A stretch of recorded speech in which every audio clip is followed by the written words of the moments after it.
afternoon. This is a hearing of the Chatham Conservation Commission being held on August 13th, 2025, in accordance with the Massachusetts Wetlands Protection Act and the Town of Chatham Wetlands Protection Bylaw and Regulations. My name is Karen Latin, and I serve as the chair. Today's hearing is being broadcast live on Xfinity Channel 1072 and is being recorded for the on-demand archives available on the town's website. It's being conducted in person, by phone, and by video conference. The agenda, instructions on how to attend, and copies of documents for review are posted on our town's website.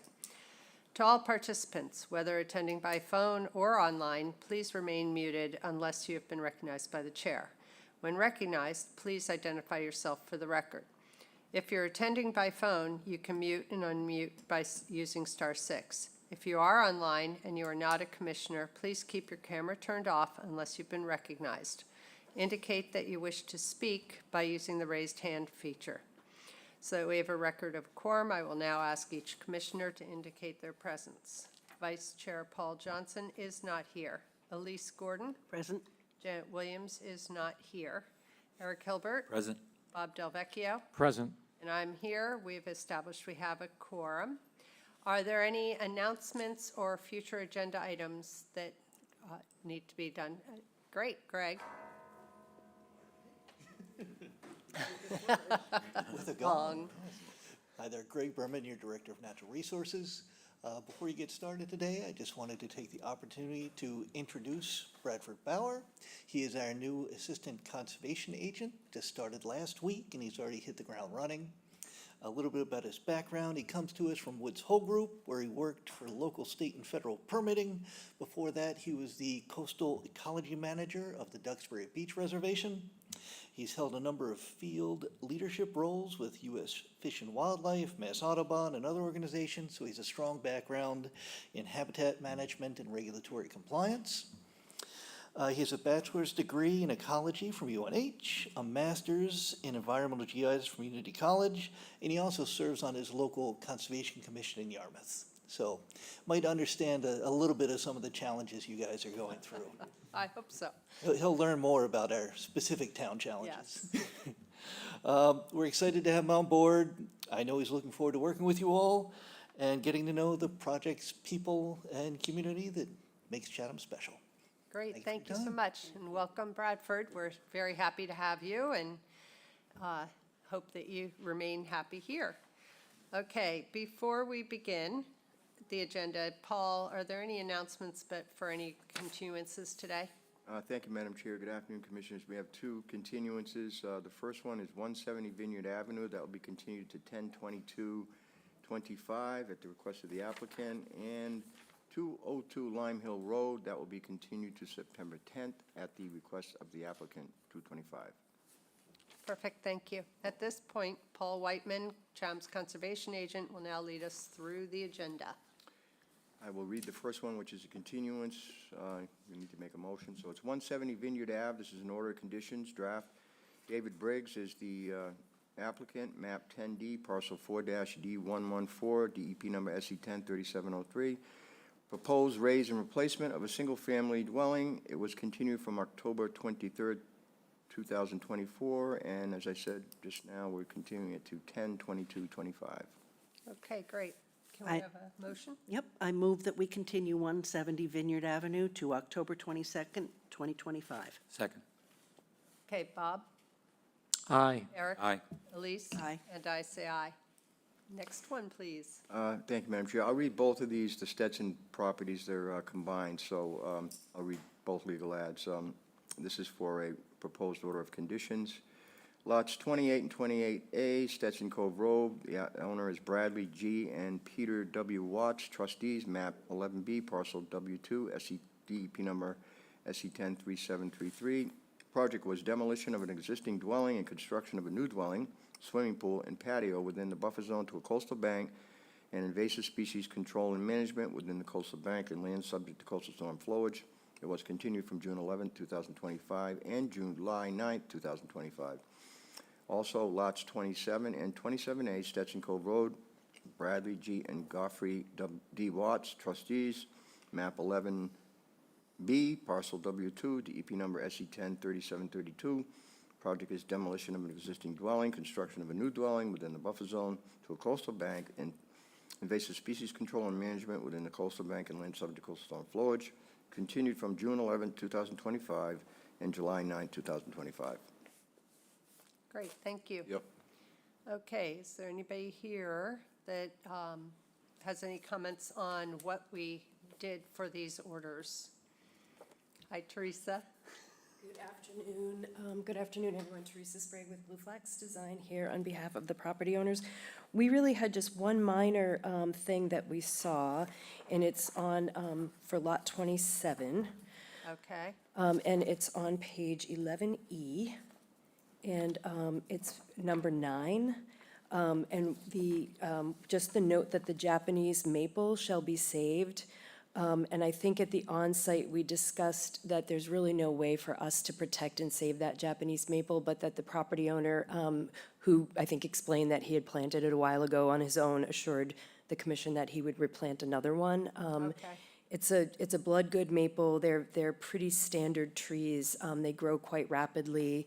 And I think the damage to the root system would be too much with the patio installation on that. Okay, so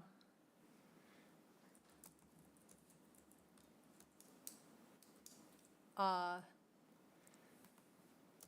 just modifying.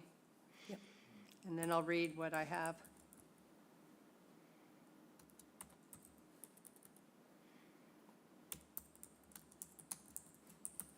Okay, I also had modified that section anyway. It says 27 trees shall be removed. The Japanese maple is not able to be saved, but a replacement shall be planted. Thank you. I also added 15 15 trees are within the resource area. 4 are within the NDZ and 7 are within the outer aura. 28 trees shall be planted, including serviceberry, eastern red cedar, red maple, tupelo, and white oak. Given that most are poplar trees, which are invasive, and the rest of the mitigation that has been proposed, as well as the Phragmites removal, it was agreed that the tree replacement proposed was satisfactory. Does Okay. that sound okay? Yes, thank I you. just wanted to, and I did something similar in 28. Okay, I good. wanted to defend the fact that we aren't getting the number of trees that should be planted for the Understood. number that are going out. So that's why I had asked for the tree count and everything, and to make sure Yes. all my numbers were correct. Great, thank So, you. okay. Anybody? Bob? I'd like to ask Teresa if the current lawn, the existing lawn is irrigated. I don't think it is. I don't believe it is. It's typical Cape Cod lawn. It's Right. pretty crispy right now. Okay, Yep. so I'd like to add something, maybe in the findings, that the existing lawn is not irrigated. Okay. And then in the special conditions, we usually put that boilerplate note in there. I thought we did have it. I didn't see it when I went through it, but maybe that there is. Okay. But I didn't And I'm see going it. to add that to both, correct? Yes. 27 and 28. Yeah, Let's see what's nope. in the order for, I did say no permanent irrigation shall be installed and no pesticides shall be used in both.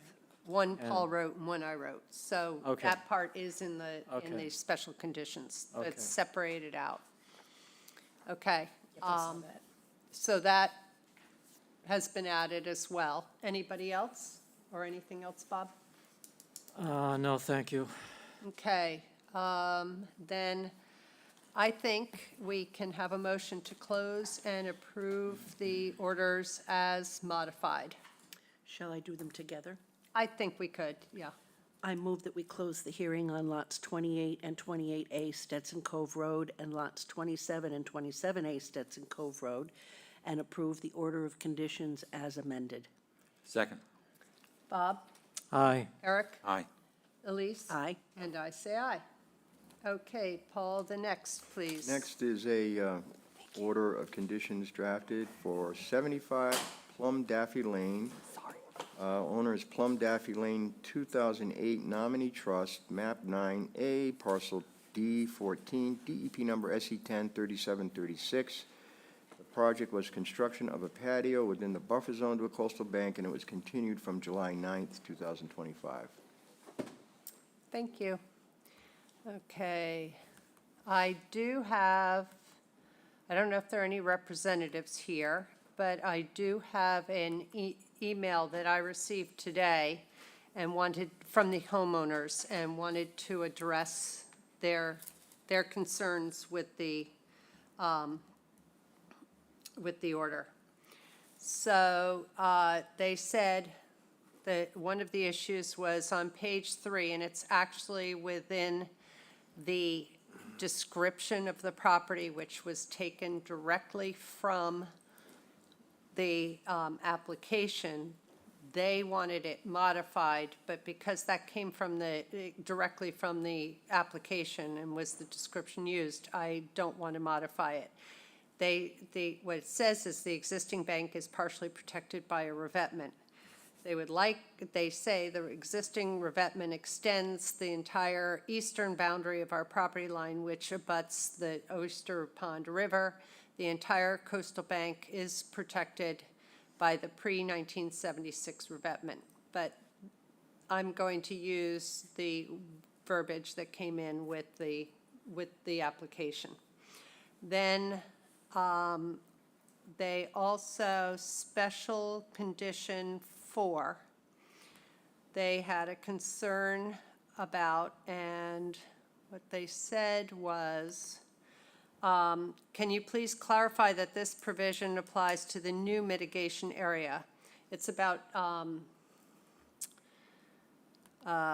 it's the plant shall be left undisturbed except for the maintenance required by the order of conditions, no pesticides, fertilizers, or new irrigation. They also said there are sentences that are inconsistent with the existing conditions, which have existed since 2009 order of conditions, notably within the pool fence, below the back stairs, and even a few spots in front of the house. That area has lawn with permanent irrigation, and we do rake leaves. There are also areas within the newly constituted aura, e.g. along the fence abutting the house, along the stone walls that have mulch. These order of conditions are specific to the application that was submitted. So they do not pertain and they do not override, I don't think, a previous order unless something, unless it became part of this application as well. So I was did not feel that we should modify that special condition 4, and it's a boilerplate that we always use. If anybody disagrees, let me know. Then I'll go on. Special condition number 10. Special condition number 11. She says, we have permanent irrigation within the aura, formerly within the 50 to 100 foot, but now within 0 to 100 foot. Please specify if this is intended to apply to the mitigation area or to prohibit an expansion of the existing irrigation system. And what I modified, what we said to, let me find it. I said, wait, I'm not in special conditions.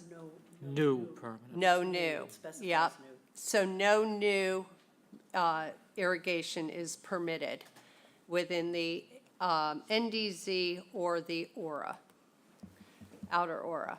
And then they had on standard conditions, section C10, with the new top of coastal bank determination, which aligns to the former edge of the DNZ, the majority of our backyard, which has lawn and part of the pool, exists within the newly defined DNZ, which I think they meant NDZ.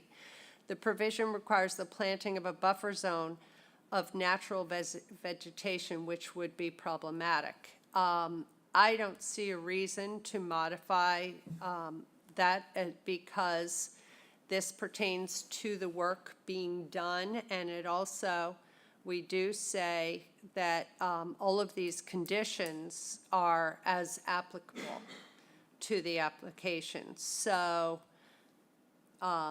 if anybody disagrees or has any different wording they want us to use, right now it says, except as otherwise described in the approved site plans, a buffer zone of natural vegetation extending to 50 feet from the resource area shall be left undisturbed. This condition shall be recorded as an ongoing condition of the certificate of compliance. As I've said several times, I think everything applies, that's in this order applies to the application that was submitted. So, having said that and dealt with their email, is there anything anybody has to add to this? Any representatives or commissioners? I just have one, they're allowed to have temporary irrigation. Yes. Yeah, okay, For the, yeah, but no new permanent. right. Well, it's only fair. So I just changed from permanent to new permanent. So, all right, then I think we can have a motion to close and approve. I move that we close the hearing on 75 Plum Daffy Lane and approve the order of conditions as amended. Second? Okay, Elise, Aye. Eric, Aye. Bob, Aye. and I say aye, so that's approved. Okay, Paul, and the next, please. Next on the agenda, Madam Chair, is a notice of intent. The address is 237 and 263 Woodland Way. The owners are Woodland Way Nominee Trust, map 11K, parcels HC 48 and HC 49, DEP number SE 103734. Project is removal of two boathouses, construction of a new boathouse and access stairs within the coastal bank. It was continued from June 25th, 2025. Crystal said we didn't get anything new, and it looks like the ZBA approved it on the 26th of June. Yes. Good afternoon, David Clark, Clark Engineering, and Attorney Litchfield, also on behalf of the applicants. So this went to Zoning Board of Appeals and was approved. The commission at the last meeting had some concerns about whether the mitigation was appropriate, and asked that we consider removing the deck that's on the bank. And we, after a lot of consideration, we are not offering to remove the deck. I want to remind the commission that when the Gitlins did the two projects to demo and rebuild the houses, they removed 4,000 square feet of site coverage from the no disturb zone. And there was a lot of debate about the deck at that time, and the commission asked us to amend the application to include after-the-fact permitting of the deck. So, and I think they made a conclusion that it would have been more detrimental to the bank to remove it than to have it stay. So at this point, we would like to continue with the project as originally presented, with no modifications. In addition, when it was time for comments from the commission the last time, two of the commissioners made mention that they prefer the elevated stairway over the at-grade steps.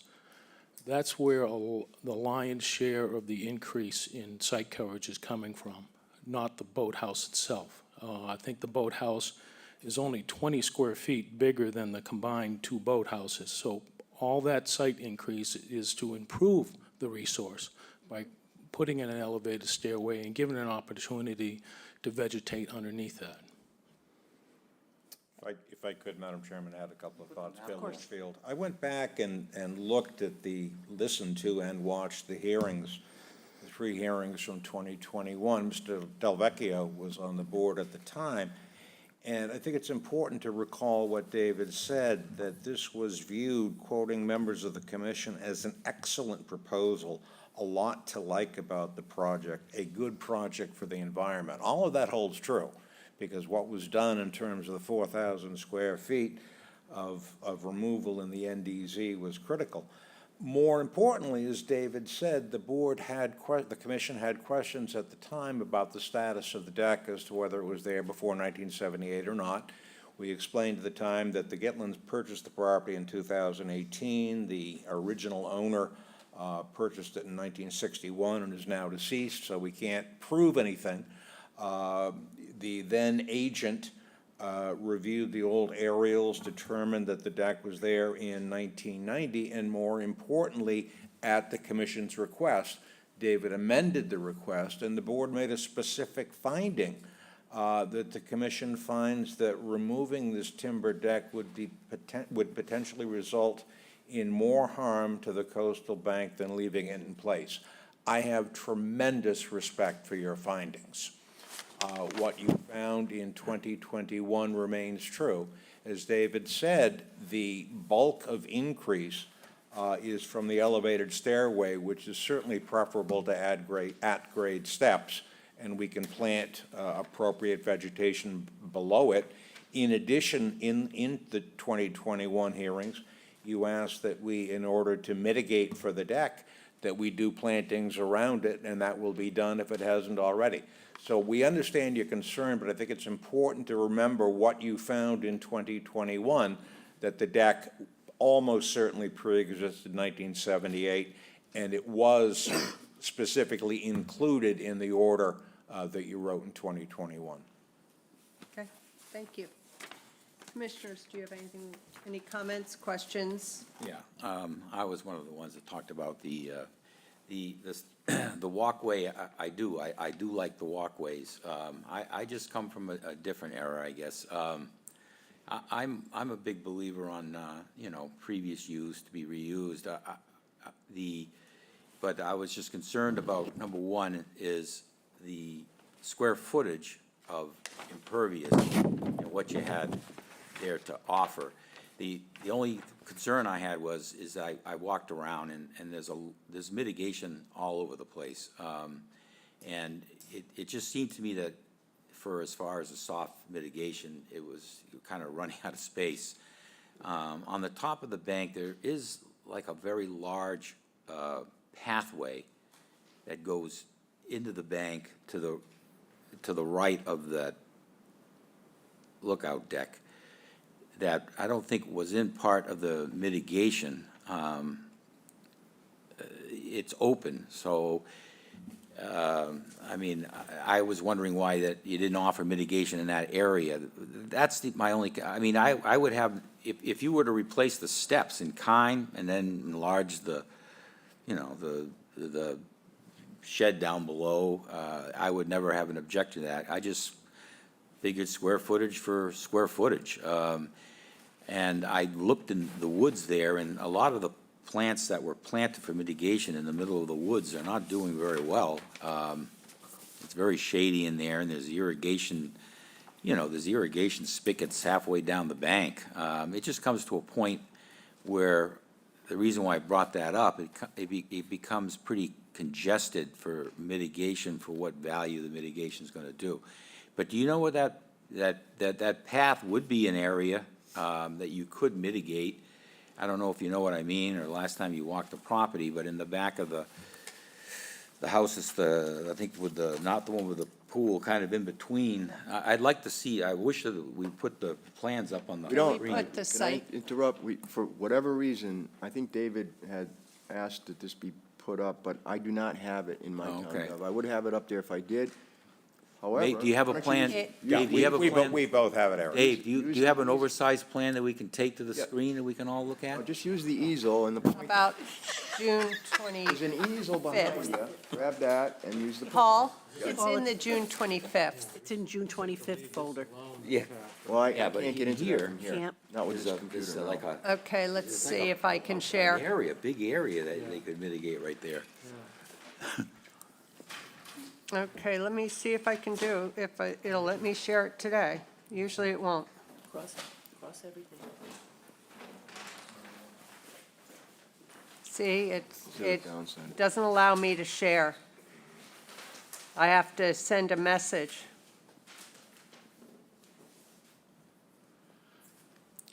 No all right, I gotta change from my 175s to my 350s. Job lot is down the road, in other words. Job lot down the road. Do you- West of the deck. Yeah, it would be the west of the deck. There's a huge swale of just wide open area that I was wondering when I first saw the plan, geez, why didn't they offer to mitigate that wide open area? I believe somebody from Wilkinson is Oh, it's, online. I think they could easily incorporate that into, if it isn't already part of the past it mitigation. looks like it was just, it was from the, it was, Just to clarify for me, the area shown as remains of stairs? no, not the stairs, it's on the other side of the Okay, deck. on There's the- On the west side. there's a north, wide open west. area that, like, almost like an old, Yep, understood. that you could fill in there. It would be, at least it would be worthwhile mitigation. It's just to me that I just got concerned of popping plants all over the banking. It's, that's where I was from. I wouldn't see any problem in suggesting or requiring in the order that that area, and it would be, I don't know the square footage, but not terribly large, that area have low-growing mitigation plantings. I just found it was really not necessary to mitigate the old stairway. To me, it wasn't a good sell, you know, it's just where I was coming from. So, just so I know, we're talking about Yeah, this? No, in this Oh. area, there's a Okay. huge, like, wide, at least 6 feet width, and it goes pretty deep in before it goes down the bank, and it was just left Okay. wide open. So it's to the left It'd be the- of the deck remaining. Yes, the west end of the deck. Yeah, all right, that's fine. Just so I put it in the right spot. David has shown it. Yeah, he knows- right he there. knows the area. Okay, I just want to make sure if we're writing in order, I get it correctly. All right, anybody else, anything? Yeah, so Eric mentioned that the in-ground steps, he thought, didn't have to be mitigated, correct, Eric? Right. I think that they're leaving stairs Yeah. in because it would cause more damage to remove, is Right. what we had said, even though they're putting in elevated stairways and things. They also had your seating under the stairs. And the retaining wall remains. Those are the notes I have. Do you have any other? Okay. Elise, anything? All right, then it does sound like we can go to an order. We are incredibly full for the next meeting. But we only have one order to be written, so, and orders don't take as long to discuss, hopefully. So if you want, we could go to the 27th, otherwise it would be the 10th of September, That's fine. 27th? Okay. If we could have a motion, please. I move that we continue 237 and 263 Woodland Way to August 27th for an order of condition. Second.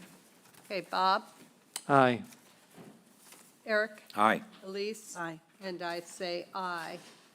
Thank you. So you're all set, thank you. Thank you. Oh, yes, thank you. Okay, Paul. Okay, thank you, Madam Chair. Next on the agenda is a notice of intent for 42 Harborview Lane. The applicant is Keith S. Sharon, 212 Qualified Trust, map 16I, parcel 22-M2, DEP number SE10 3743. The project is proposed nourishment, and this is a new application. Thank you, Paul. For the record, I'm Mark Burgess, ocean engineer, private consultant, and the representative for this project and the next one, which are going to be very, very similar. So properties had revetments put in a while ago, I think about 5 or 10 years, I forget, and I have it in my notes. But anyway, there's existing revetments there. The purpose of the nourishment is to maintain the beach elevation so that the beach elevation doesn't drop too much.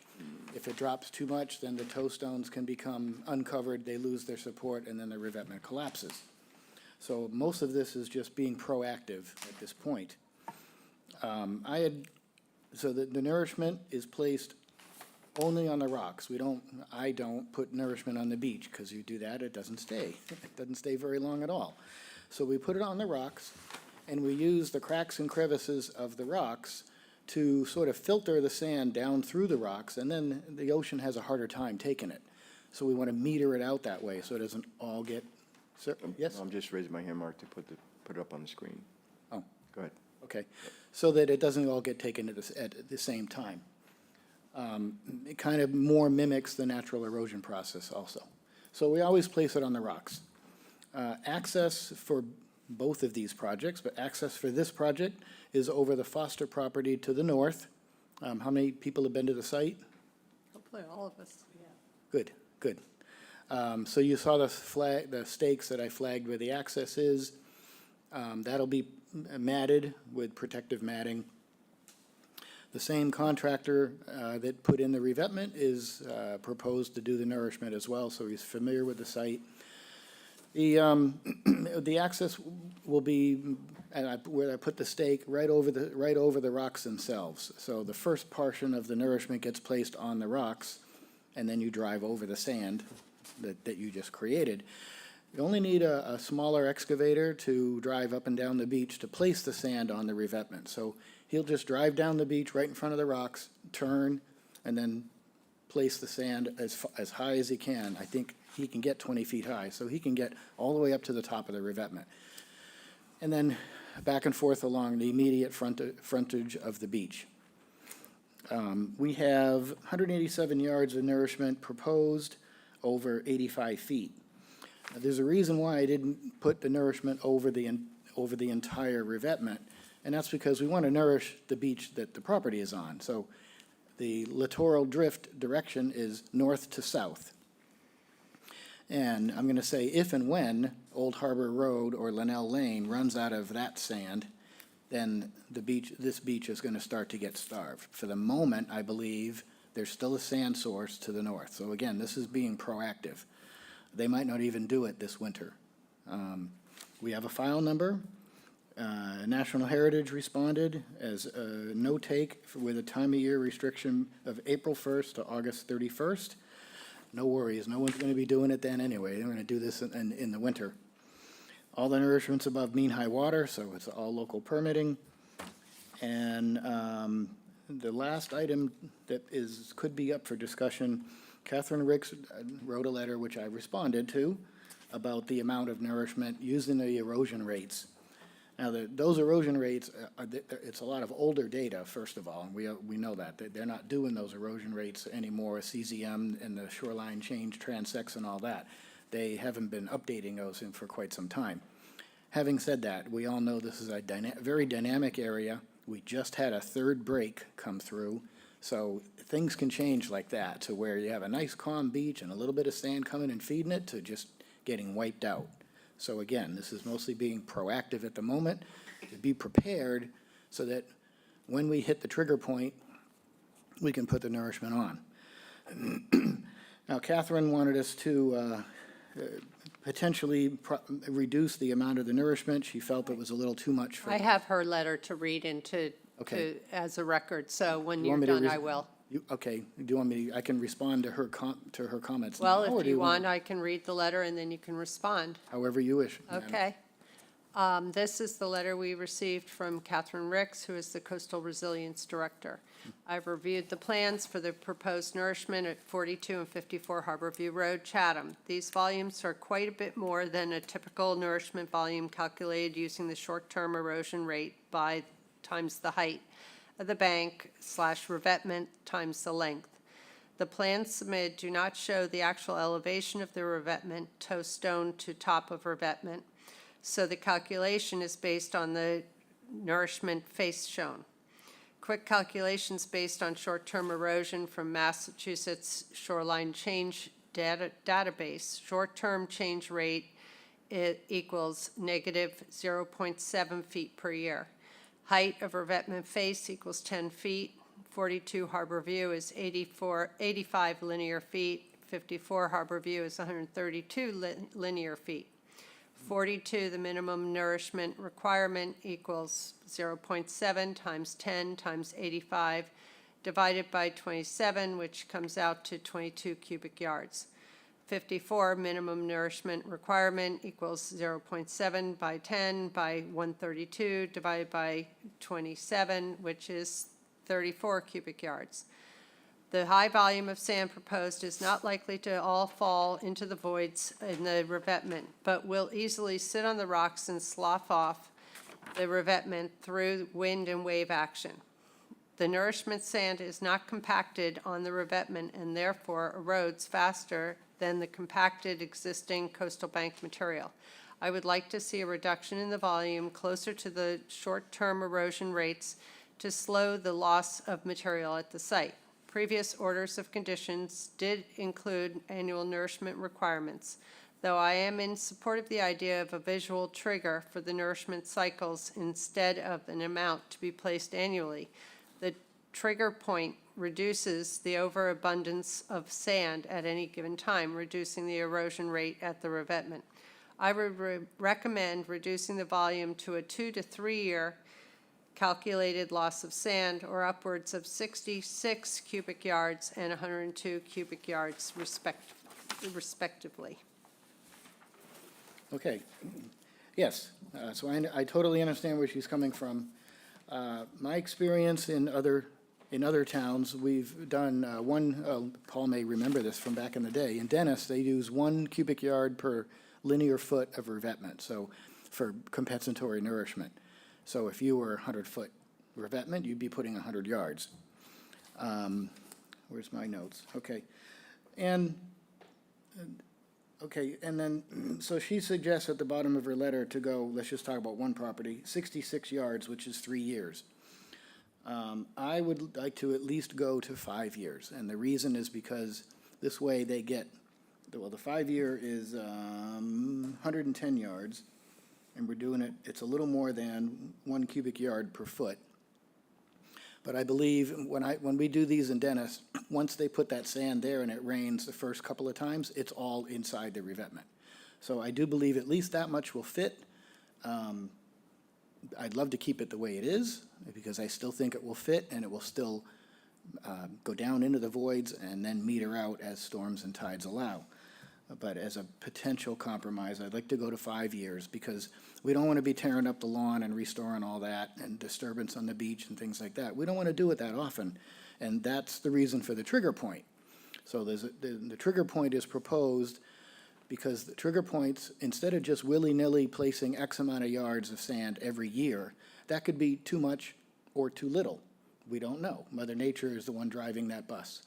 So by using a trigger point, you place the sand a specified amount only when needed, and if the trigger point is reached more often, well, then you do it more often. If it isn't reached for 5 years, well, then you don't have to do it for 5 years. And I believe you are more naturally mimicking the natural erosion process. So that's the reason for the trigger point in the proposal. A 5-year nourishment rate would be 110 yards. So 44 yards more than what she is suggesting for the 3 years. But like I said, I don't want to rip up the yard every 3 years if we can avoid it. So that was the reason. Those are the reasons why I arrived at those amounts. I feel it'll fit. I totally understand where she's coming from. She's done these kinds of projects, so I respect what she said. Great to hear from you guys and see how you feel about it. Well, our orders are for 3 years. So the farthest out we go is 3 years. Well, we can extend it, though. You And- can come back and ask for an extension.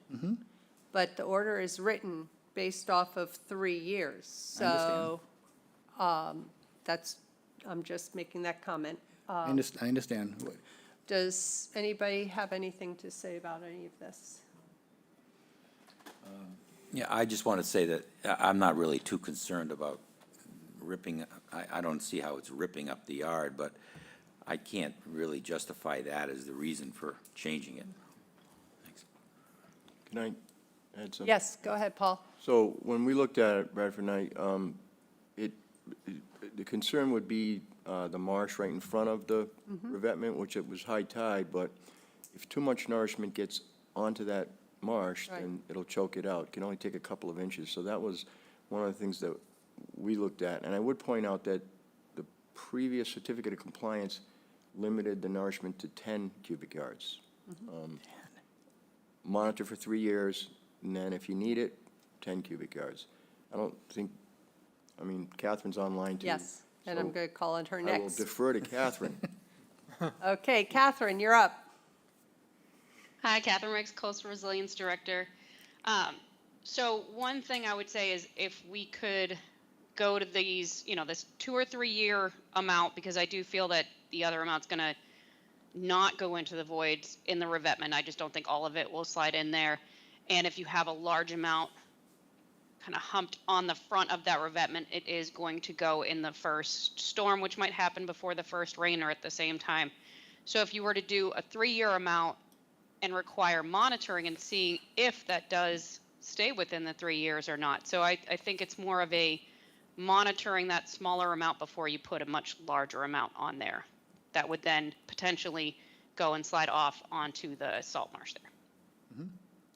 Great. Thank you.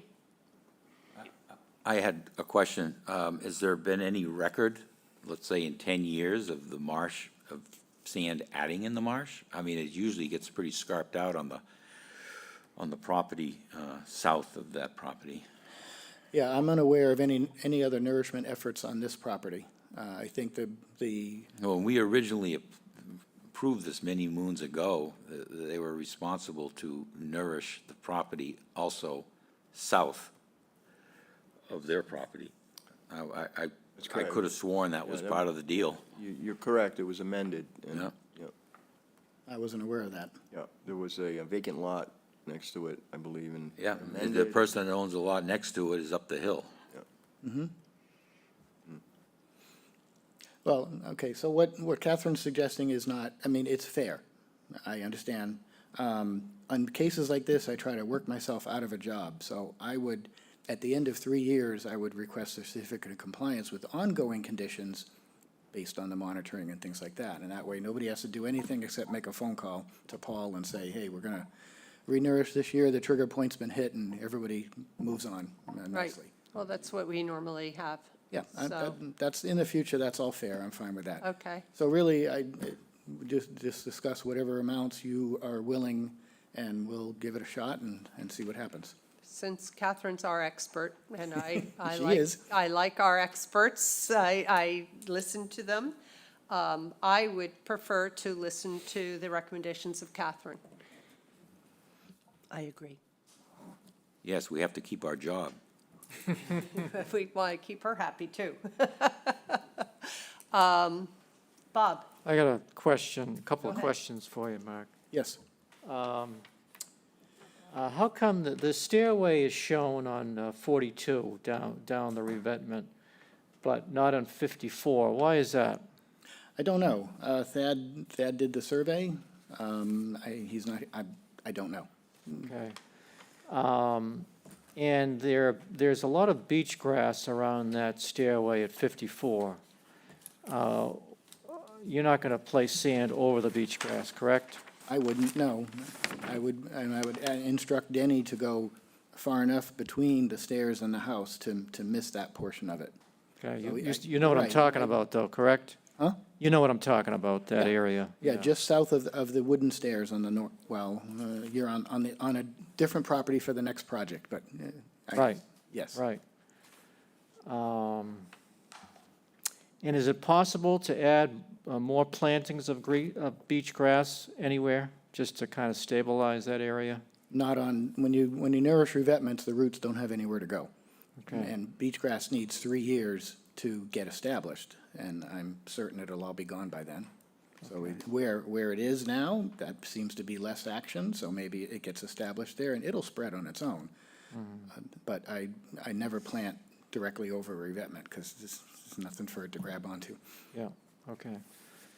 So could you revise the plan to show that stairway On 54? on 54, yes? Okay, so we haven't gotten to Right. 54 yet, so, But yes, yeah, Yeah, yes. And seems okay. like we won't have to discuss 54 once it's open, because we've done this. We should have opened them both together, I guess. Probably, yeah. We could have, yeah.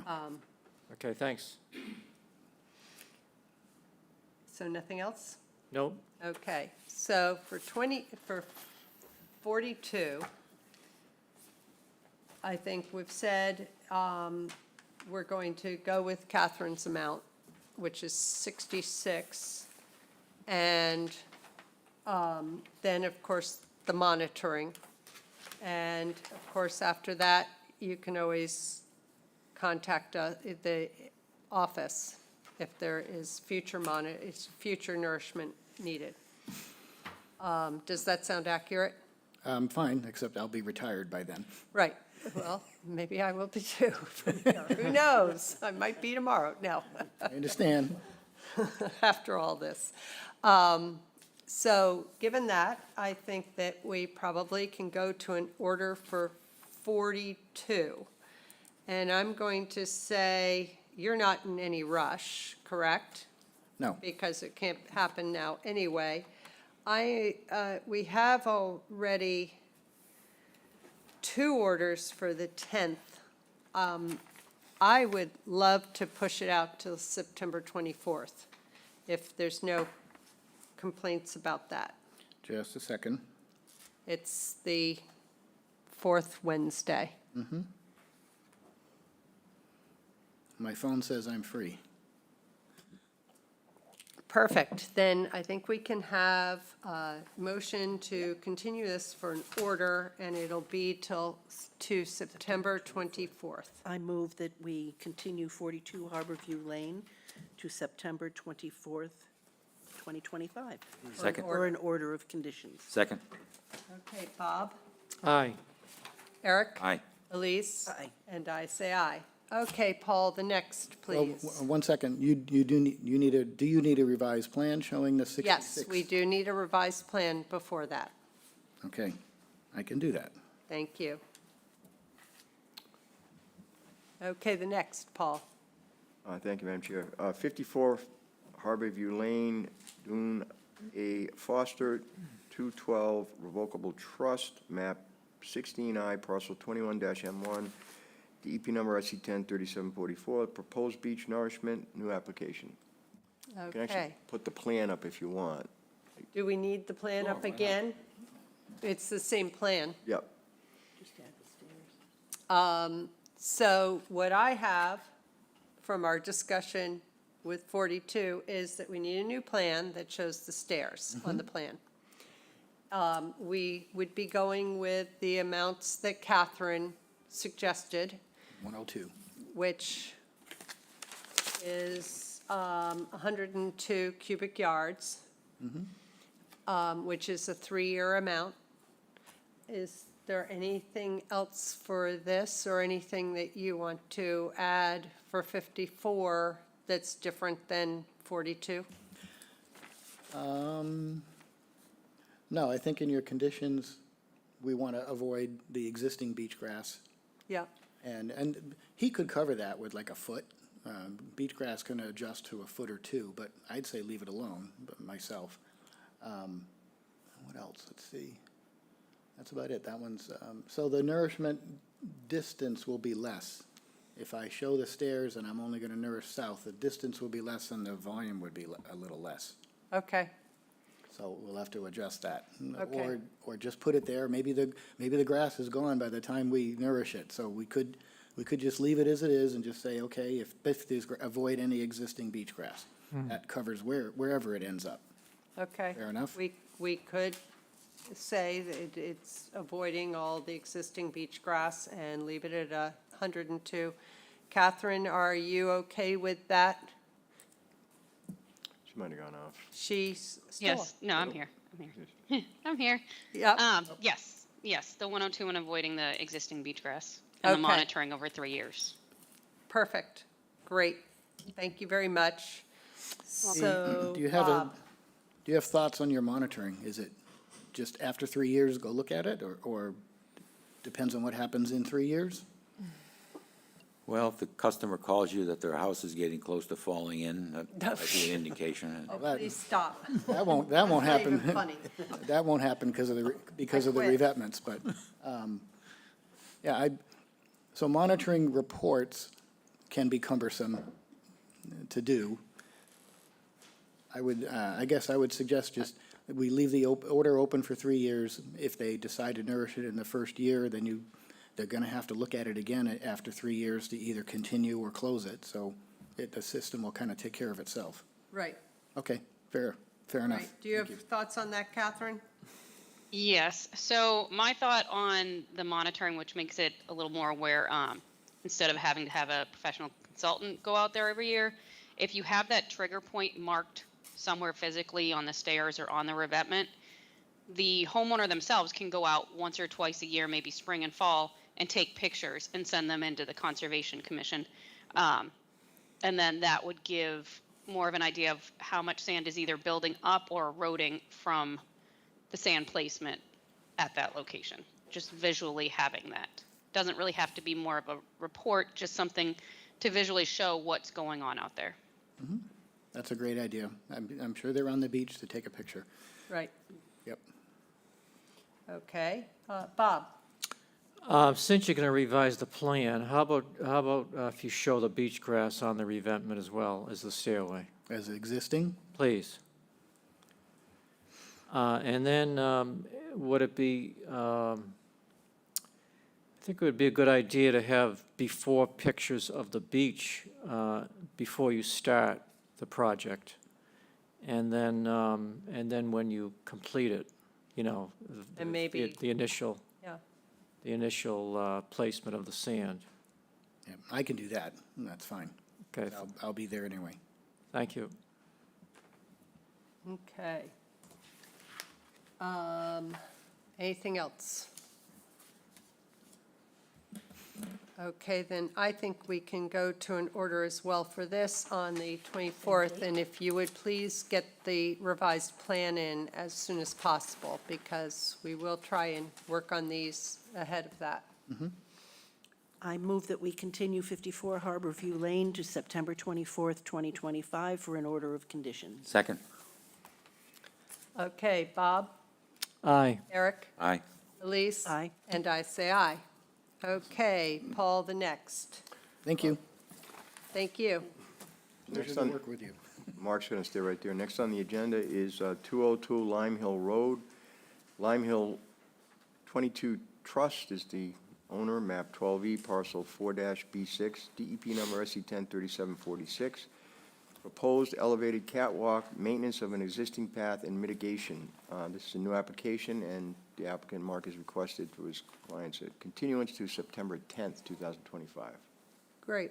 Okay, if we could have a motion to continue to September 10th, I'd appreciate it. I move that we continue 202 Lime Hill Road to September 10th, 2025. Second? Okay, Elise? Aye. Eric? Aye. Bob? Aye. And I say aye. Okay, the next one, you. please. Next on the agenda is 91 Gillis Road. Catherine and Billy Keatle, thank you. Map 4B, parcel 3-C, G4, DEP number SE 103738. The applicants propose to remove and relocate an existing single-family dwelling off the property and rebuild a new single-family dwelling, install a new Title V innovative alternative IA system, and all associated landscaping, mitigation, and restoration plannings, grading, and appurtenances. This is a new application. I have the plan already up if you want me to just. Perfect. All right.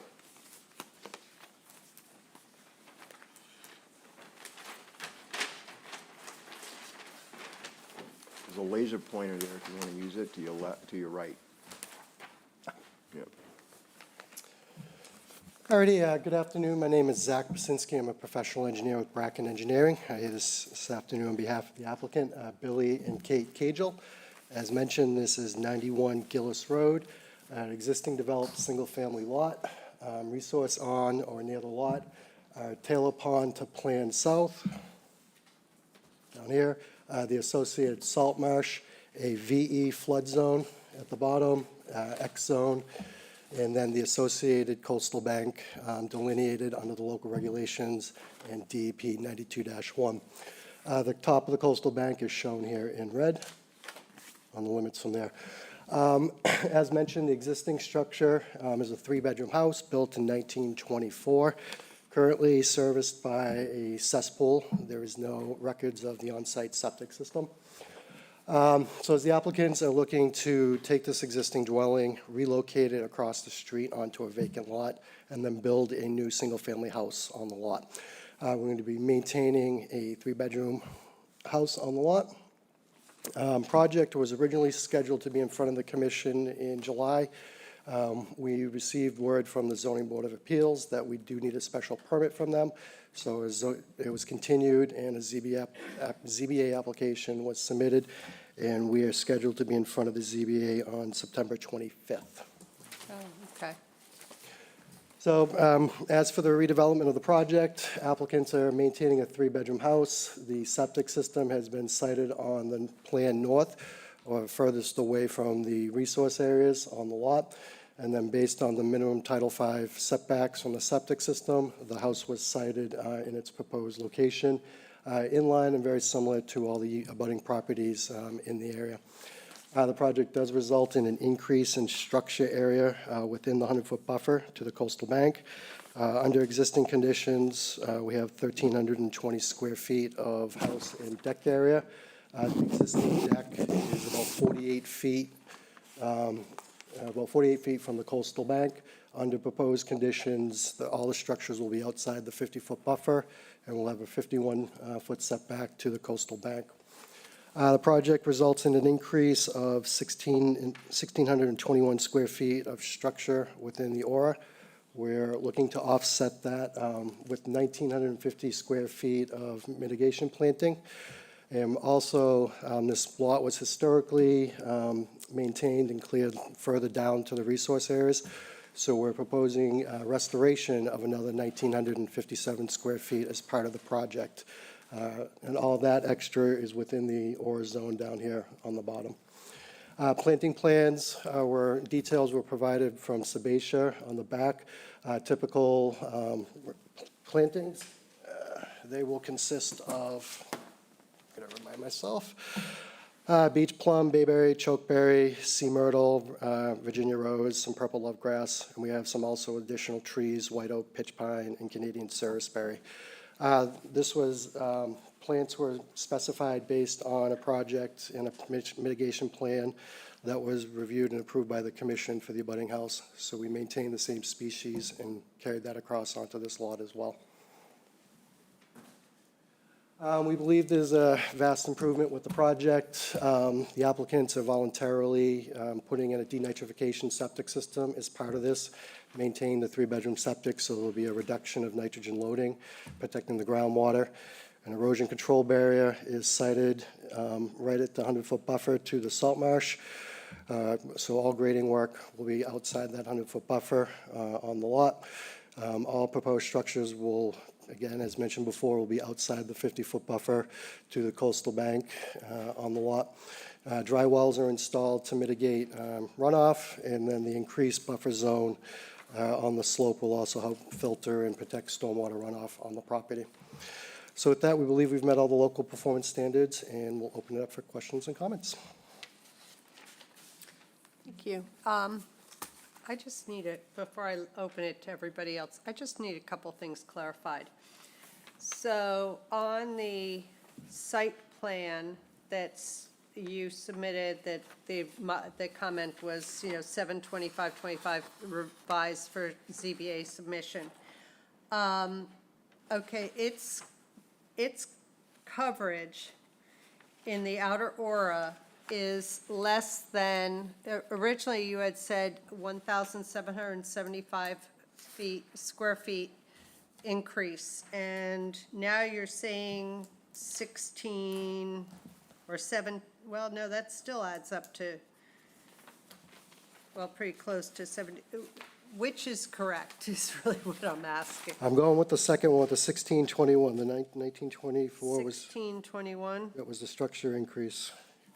Well, that's less than what you had originally said. So what changed that brought it down from 1775 square feet to 1621? The original, when we worked with the ZBA, we had to shrink the garage size down. Okay, The staff to meet the zoning requirements. okay, so the garage was Larger before. shrunken. Okay. Also, on that plan, you say the existing percentage in our ORA is 20.7% and it's for structure area. And you say proposed structure percentage in the outer aura is 45.4. So does that mean that we're now up to 66.1% coverage? Or is it, which I think is what is meant, or is it now with the new structure, it will be 45.4% coverage in the outer aura? I believe it's now, it will be Because it looks larger than half of the outer about- aura. half of it. I'll confirm that I'll answer that and confirm that, but I believe it's Okay. half of that.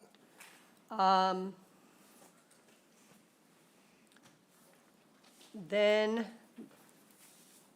I mean, these are just sort of, because also you, in that letter where I quoted the 1775 square feet increase, you said the total was 48%, so increase.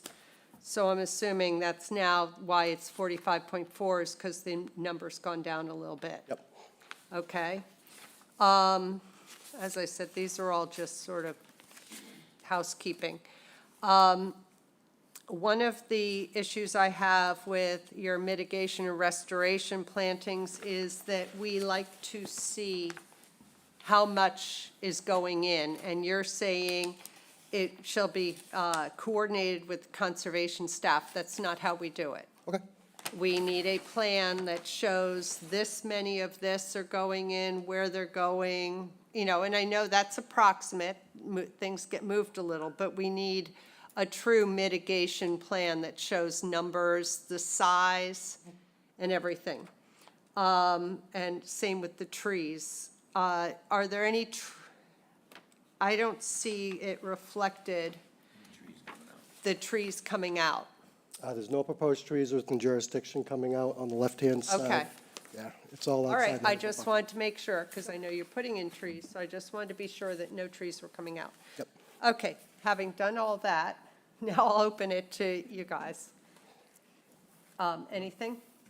I'll go. Okay, Yeah, I know we're tweaking it at 45%, but this is a good plan to me because you got an ideal area to mitigate that banking. I think it'll be a huge improvement. Plenty of room for mitigation, soft mitigation on this. I know it's an extra 10%, but some of it's on the roadside. Is it more than 10?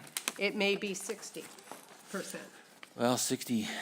That's what he's got to confirm for us, because it does look like almost, it looks more than 50%.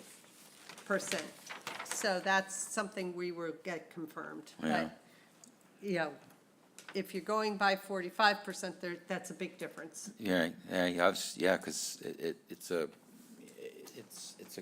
it's well done as far as where it is and mitigation that would be proposed to me. That's all. Thanks. Thank you. I appreciate that you're coordinating it with the abutter. I think that makes it even not only attractive, but sensible.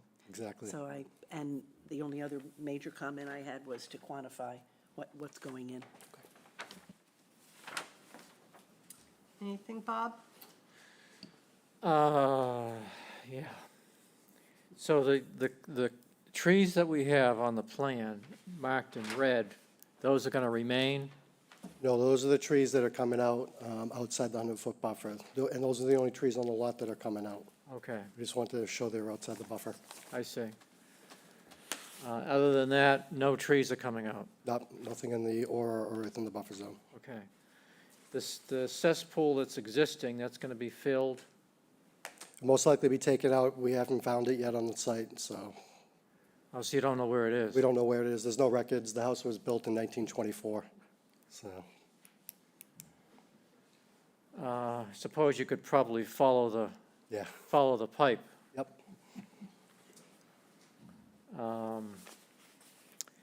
And the mitigation area, I see you have a number of plants in it, and the rest of it is like a conservation seed mix. It looks a little, and you're trying to include that whole area as the mitigation area, 3897, correct? Correct. So we usually like to see more plants and less conservation mix Okay. in the mitigation area. And the restoration area, that is currently just lawn as well. Yeah, under existing conditions. So if you're trying to include that amount of square footage too, same thing on that, on the restoration area. Looks a little sparse to me. The current lawn is just Cape Cod lawn, Correct. and you're not planning to irrigate Just temporary irrigation to get the plants established. in our area anyway, within 100 feet. So the new lawn would be not irrigated, correct? Correct. As well as the plants, no drip irrigation in our 100-foot area. That's all I have for now. Thank you. Okay. Can you tell me the retaining wall that's in the outer aura? It says to be designed by others. I'd like more specifications on that when you come back. I will tell you that if it ends up that the number's anything over even 50%, it's going to be tough for me. And I'm just one person. But our regulations say 35% coverage in the outer aura. That's asking for a huge increase, and that would be very difficult to support in an order. So just so that you're aware as you look and figure out what the number truly is, if you keep that in mind. I think we've given you a lot. I mean, until I have an idea of the coverage, I don't have a whole, and I see a more specific mitigation and restoration plan. I think there's not a whole lot I can comment on at this point. So, do you have any questions for us about what we've asked about? Nope, I think I can coordinate with Paul and staff on plantings and quantities. We'll verify that number for the coverage within the aura. And we'll ask for a continuance until after the ZBA hearing and get revised plans back to you guys. Okay, you're before ZBA on the 25th of September. So we have, it would be, I mean, we're the 24th of September. So the next one after that, if you wanted to be after, yeah, but what if, we haven't figured out our meetings yet for going forward. To be Wanna- safe, I would say October 8th. Do you want to put on the 24th, and then if we know the dates, I can ask for a continuance? Sure. Okay, so on the September 24th, we are looking to have a confirmation of the percentage of coverage. Putting in more plants, less mix in both the restoration and mitigation areas, and some specifications on the retaining wall and, height, length, what it's made of. So anything else, anybody? If they could find that cesspool, I think it could be filled, and Yeah. that's probably something that could be done. It's most likely going to be removed if the project's approved, the whole thing will come out. Yep. When they move the house. Okay. So we're going to continue this to the 24th of September. Thank you very much. I move that we continue 91 Gillis Road to September 24th, 2025. Second. Okay, Bob? Aye. Eric? Aye. Elise? Aye. And I say aye. Thank you. Okay, next one, Paul. Next on the agenda, Madam Chair, is 325 Fox Hill Road, Eastwood Ho is the applicant, map 10M 2-1, DEP number SE 103742, proposed ADA accessibility and landscape improvements. Project to include an ADA accessible ramp, retaining wall, patio, drainage improvements, and mitigation plantings. It's a new application, and I'm sure Sean is somewhere out there. Yes, can you see me, hear me? They've got to switch the screen. Okay, hi, Sean. Good afternoon, Madam Chair and Commissioners. Sean Riley with Ty and Bond. Also with me online, I believe, is Ian Peach from Wilkinson Ecological. Yep, Hello, good afternoon. hello. So this is kind of a unique coastal bank that we have out here. The resource areas, the only resource areas within 100 feet of the proposed patio and wall are the coastal bank. We have a coastal beach, and as you can see by the aerial image that we provided, and I thought that was very helpful, there are paddle tennis courts, a parking area, and the yacht club down between the coastal bank and the beach. As you can see from source, the flood zone, as you can see from what I've highlighted here, essentially at elevation 11 would cover approximately 12 inches of the slope. So it's really not a significant vertical buffer. We have provided 50-foot buffer and 100-foot buffer to that coastal bank. We felt that it was important enough that we brought the conservation chair and agent out to the site, as we know that we like to protect the no disturb zone. But I think it was very beneficial to have them out there to put eyes on it and to see actually where we were doing the work, what we were doing, and what the end result of what we're proposing will be, which I'll go over here in a minute. So as Paul said, we're proposing essentially three parts to this project. The first is to continue the great work that Wilkinson Ecological is doing out on the property. Most of you were on the commission when you approved the site improvements to the golf course, which included over 50,000 square feet of restoration and invasive removal along the shoreline. Coincidentally, you can see in this image on the screen here, on that coastal bank, they removed a large stand of knotweed. For anybody that went out to the site, you can see how well the forbs and grasses have grown in along that area. They still have a little bit of treatment left to do before they finish that portion of the project up. So we're looking to continue that along that coastal bank and really build a nice corridor along that bank to continue into the work that we did behind the yacht club with all the mitigation plantings we did behind the yacht club to continue that corridor. So as part of this, we've provided nearly 7,000 square feet of mitigation for the work that we're doing in the 0 to 50 and the 50 to 100. The work that we are doing within the aura is to provide handicap accessibility to the rear event spaces that the club uses at the exterior of the clubhouse. They essentially have a patio underneath that temporary tent that you see on the screen that is down several feet from the floor level of the building, and then another several feet down to the driveway and down to the lawn area that they have events at for the members.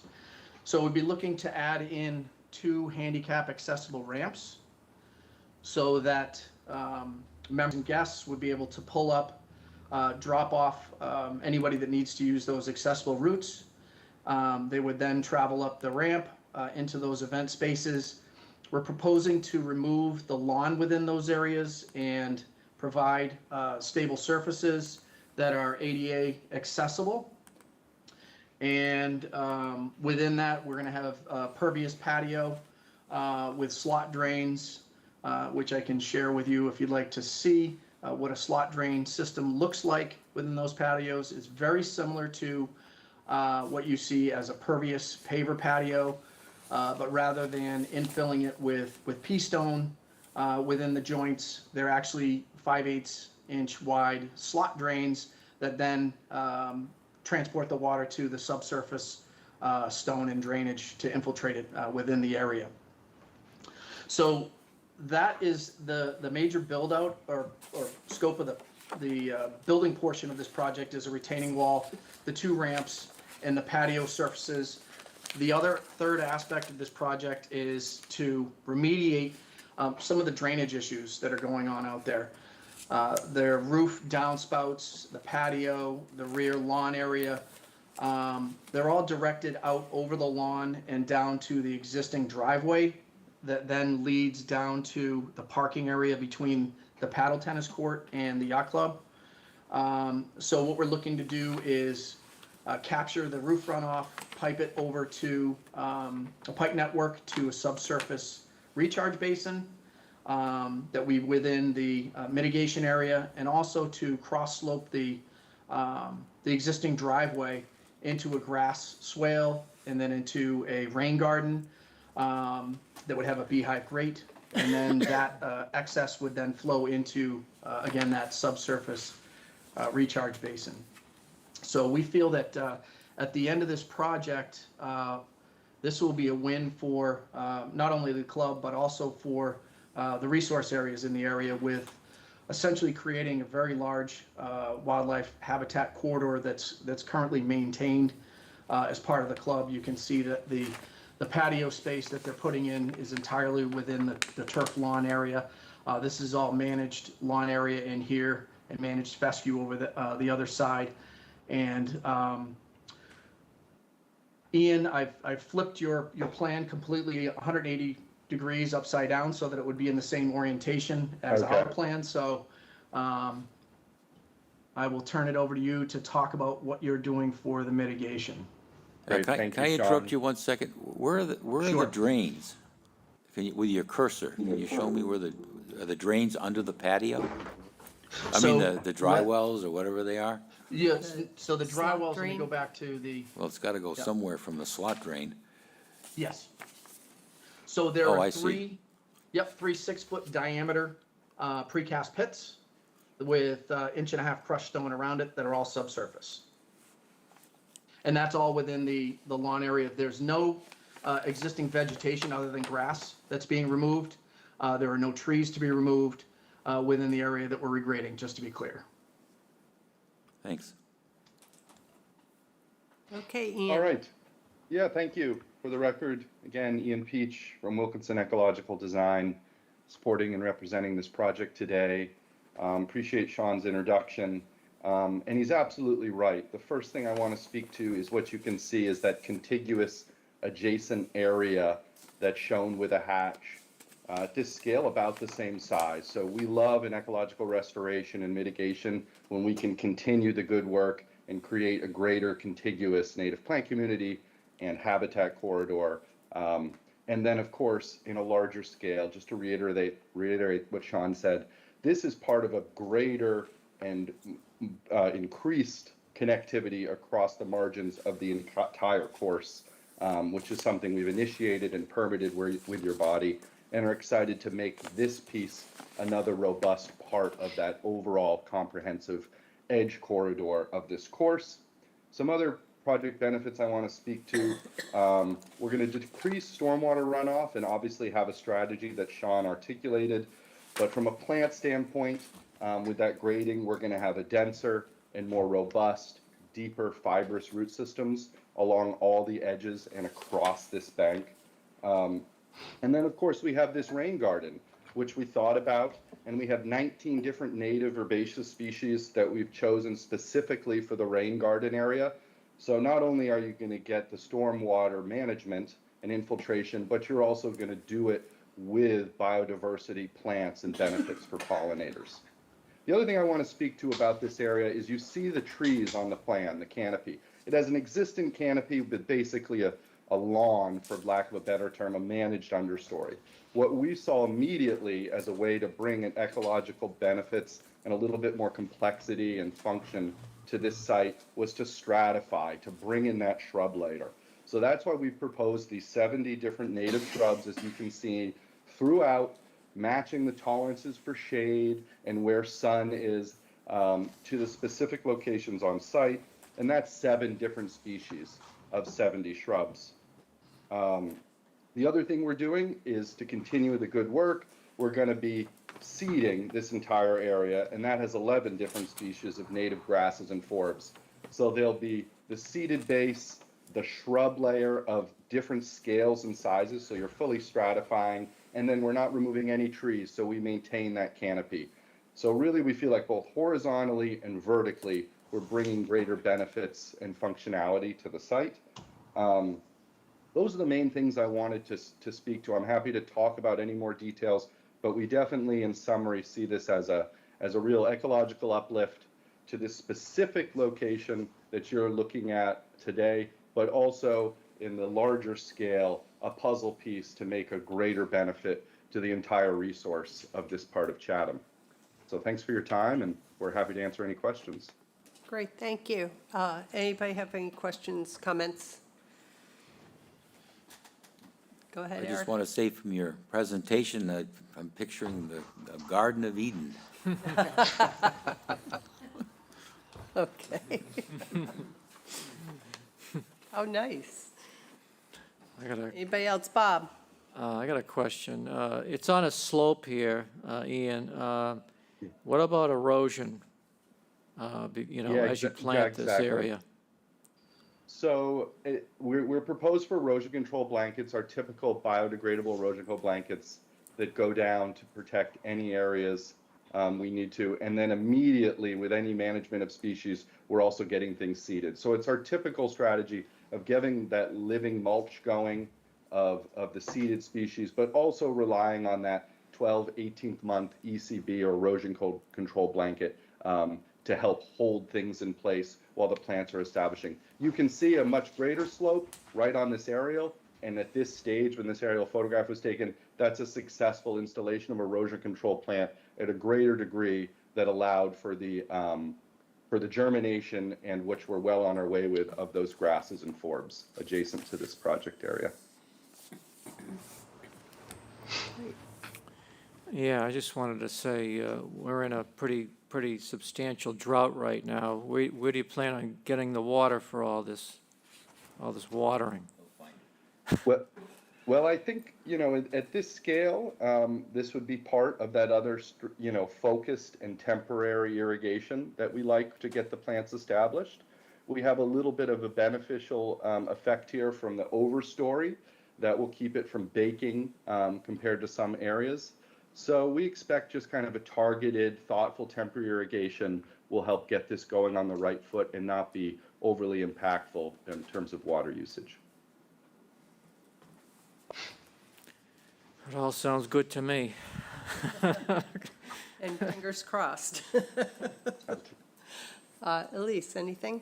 I think it's a beautiful plan. I can't wait to see it. I think that you've taken into consideration all the foibles of that area, and good job.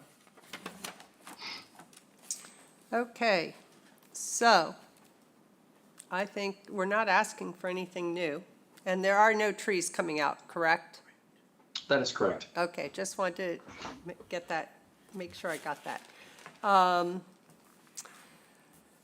You go before ZBA on October 9th. So how about we go to an order for October 22nd? That way, if anything comes up from ZBA, we'll know. That would be great. Okay. Then if we could have a motion I move that we continue 325 Fox Hill Road eastward Ho to October 22nd, 2025 for an order of conditions. Second. All right, Bob? Aye. Eric? Aye. Elise? Aye. And I say aye. All right, thank you. Thank you. Thank Okay, you. next one, Paul. Next on the agenda is Lot 4, Cockle Cove Road, Dean Ryback, map 5C, parcel J4, DEP number SC10 3740. The project is construction of a single-family dwelling in a driveway within the buffer zone to a coastal bank and removal of the driveway within land subject to coastal storm flowage. This is a new application. Good afternoon. Hey. I do have the plan, so. Great, thank you. Yep. David Clark, Clark Engineering, on behalf of Dean Ryback, who's in attendance tonight, this afternoon. Also with us is Michael Segan, landscape architect. He's online, and Bill Riley may or may not be online. This is a project that's in conjunction with the one you saw last time, 22 Taylor's Pond.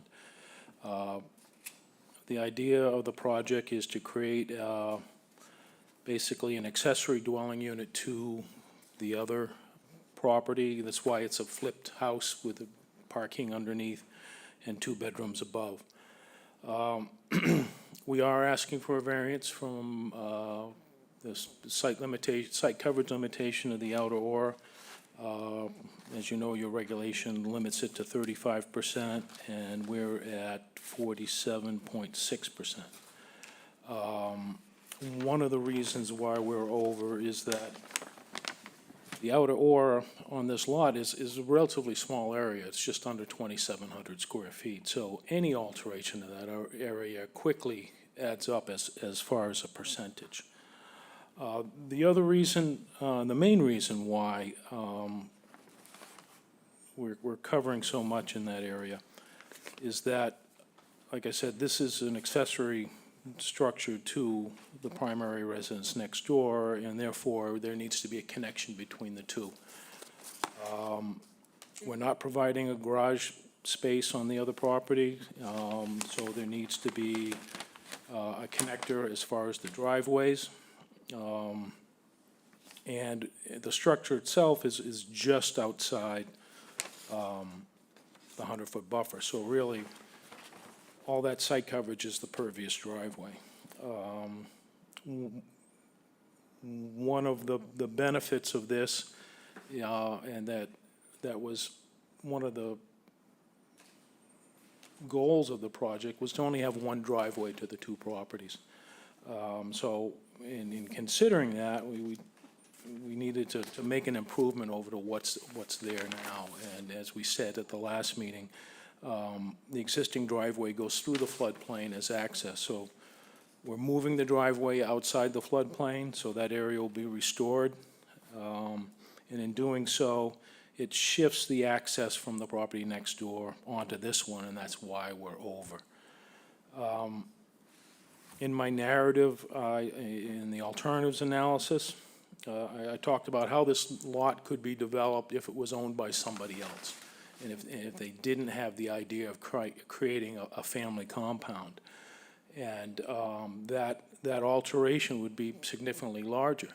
And I threw some numbers together and said it could be as much as 1,000 square feet more site alteration if it was developed differently. After we filed it, Crystal notified us that there is an outstanding order, which I forgot about because we did the plan 26 years ago. So that's what's up on the screen. So a much larger single-family dwelling with a deck and driveway access off of Cockle Cove Road. This was permitted under a different set of regulations, a different floodplain, because it was 1999. Back in 1999, Chatham was one of 2 towns on the Cape that had a buffer zone to the floodplain. So a lot of this, that buffer zone line you see here is actually 100 feet from the floodplain, and Chatham no longer has a buffer zone to the floodplain. So really, the 100 foot from the coastal bank just clips the corner of the septic system we show on this plan. So basically, all this development, they can do as a matter of right without coming to the Conservation Commission. And this encompasses over 10,000 square feet of lot alteration and close to 100 trees to be removed. I've also provided a couple of pictures, Google Earth images from the road, showing how densely vegetated this area is along Cockle Cove Road. All those trees along Cockle Cove Road are just outside the town road layout, so they're fair game as far as removal. They're not subject to our new local tree protection bylaw.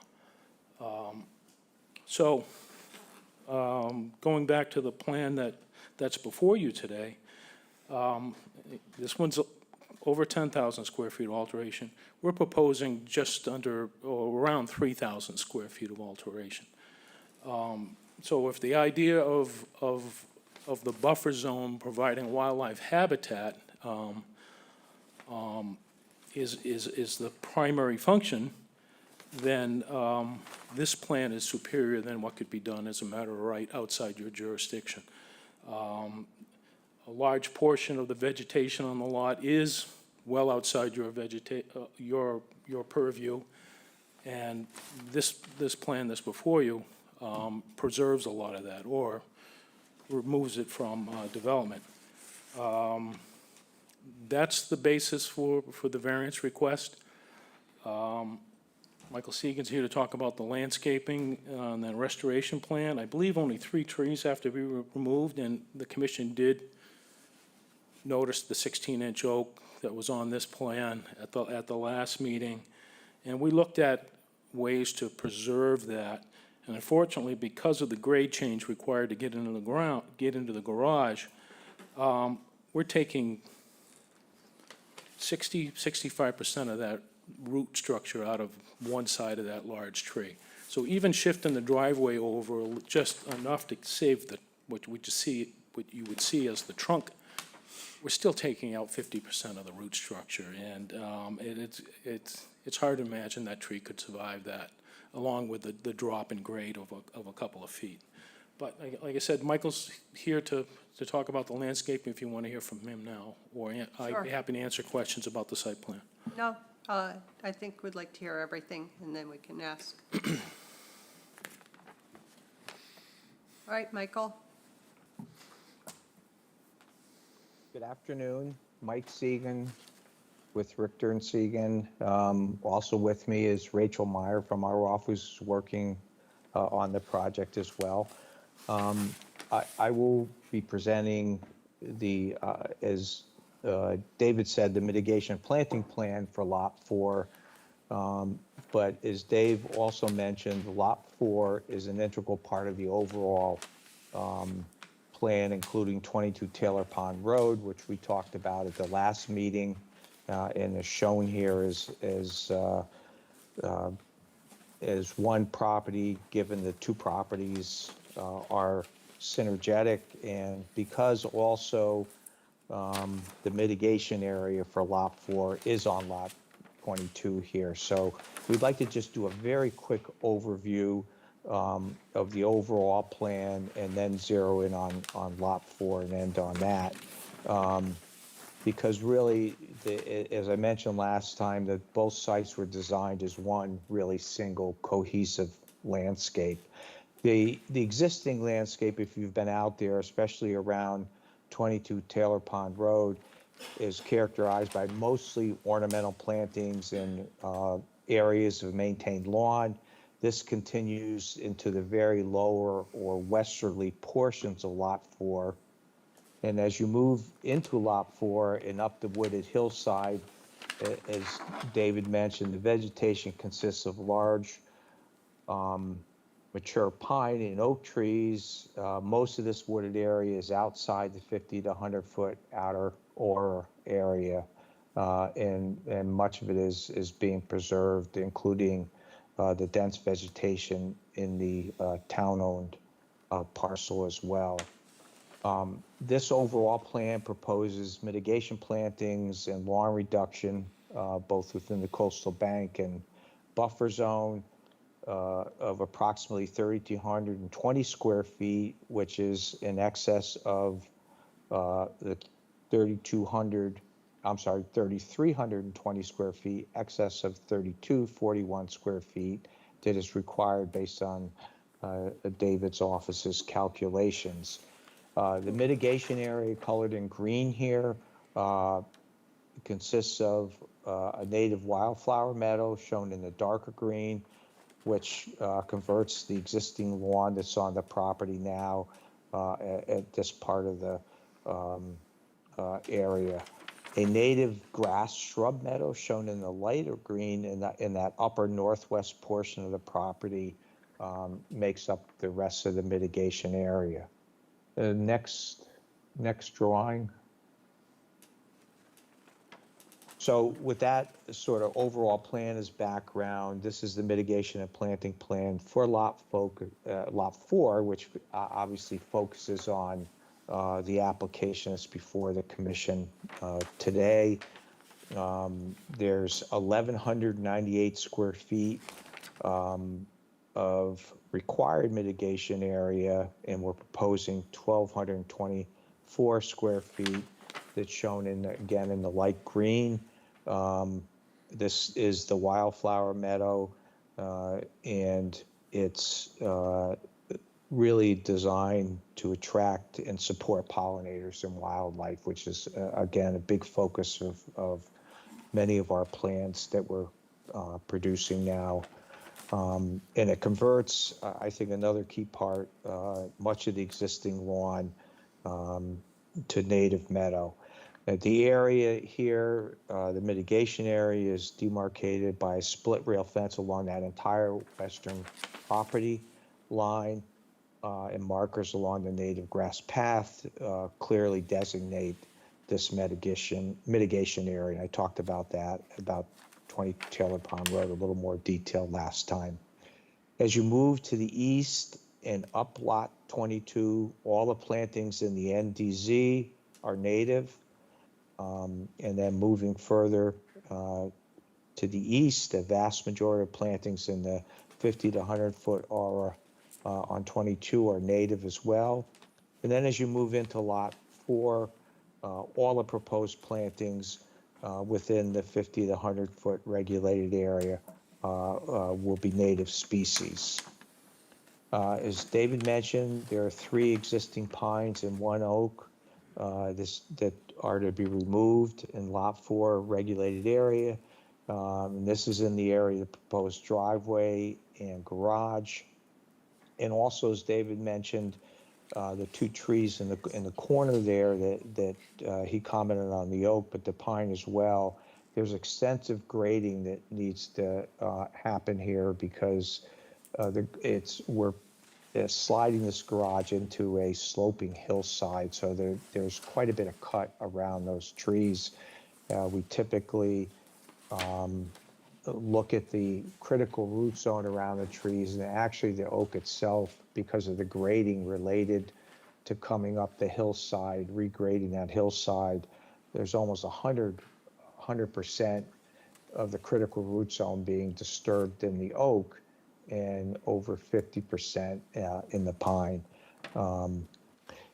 There's a total of 10 native trees that are proposed in the regulated area to replace those 4 trees that are being removed. The new location for the existing drive was also realigned. We did numerous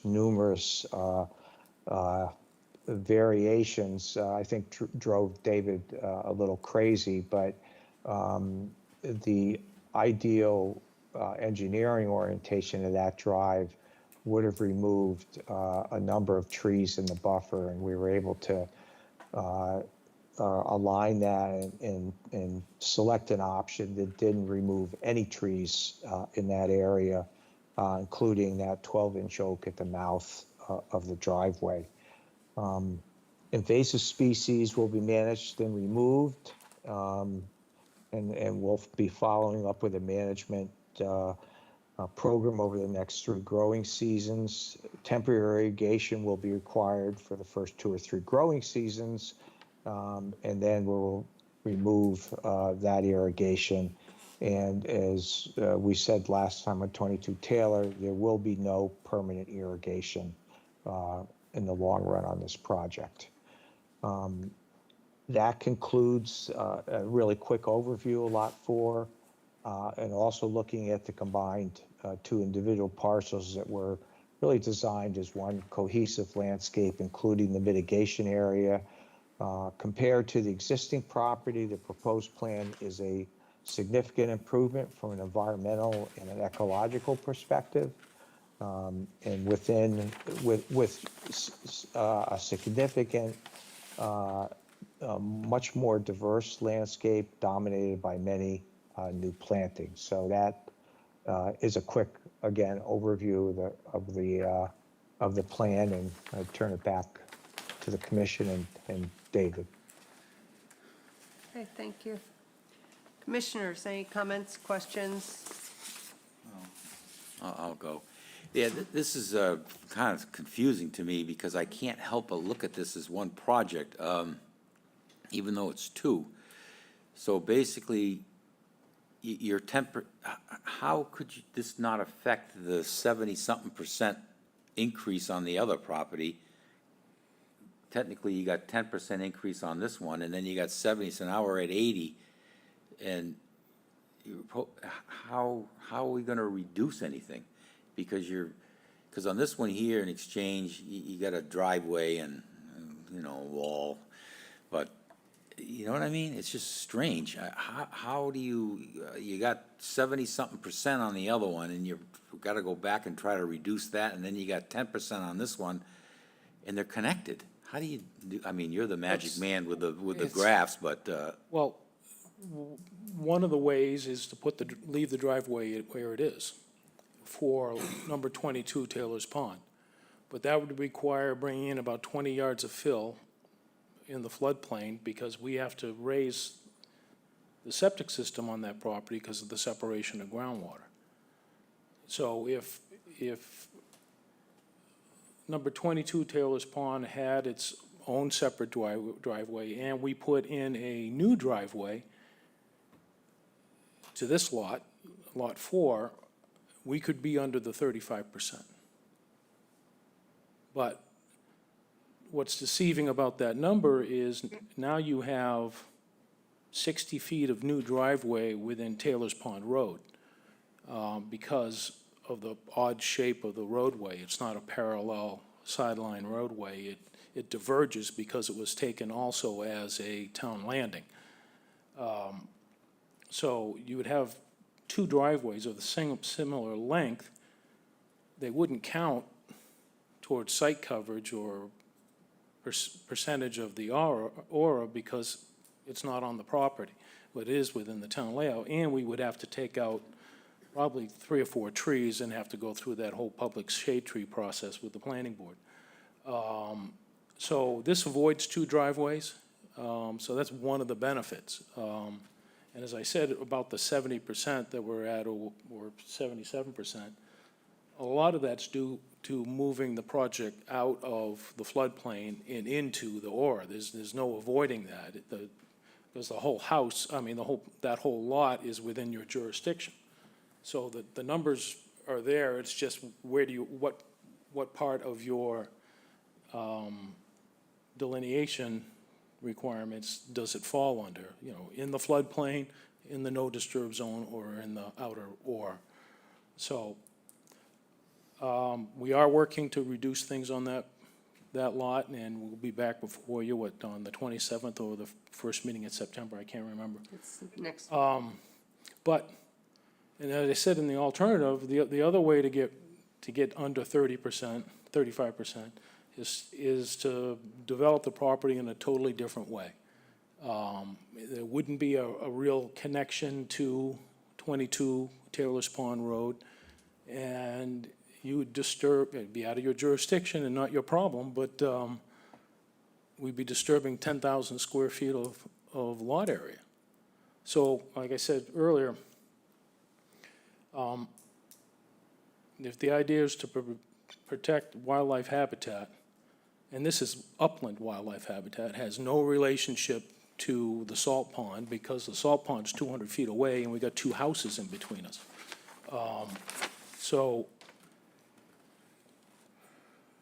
the way this is laid out, it leaves that vegetated buffer along Cockle Cove Road.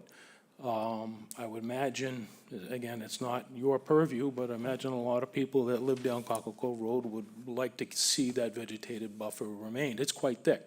I did provide the pictures, but that's all right if they're not up. And there are a lot of trees there, so we're asking to remove 3 trees within your jurisdiction. There are other trees that are outside your jurisdiction, but if we were to push this house back up the hill, there's a significant amount more vegetation that has to be removed. It might not be practical to have a shared driveway anymore, and we would have a driveway off of Cockle Cove Road. So I really think this minimizes the impacts to the lot itself and wildlife habitat. And David, just to reinforce what you said earlier when you started off, is it's hard to separate these two parcels.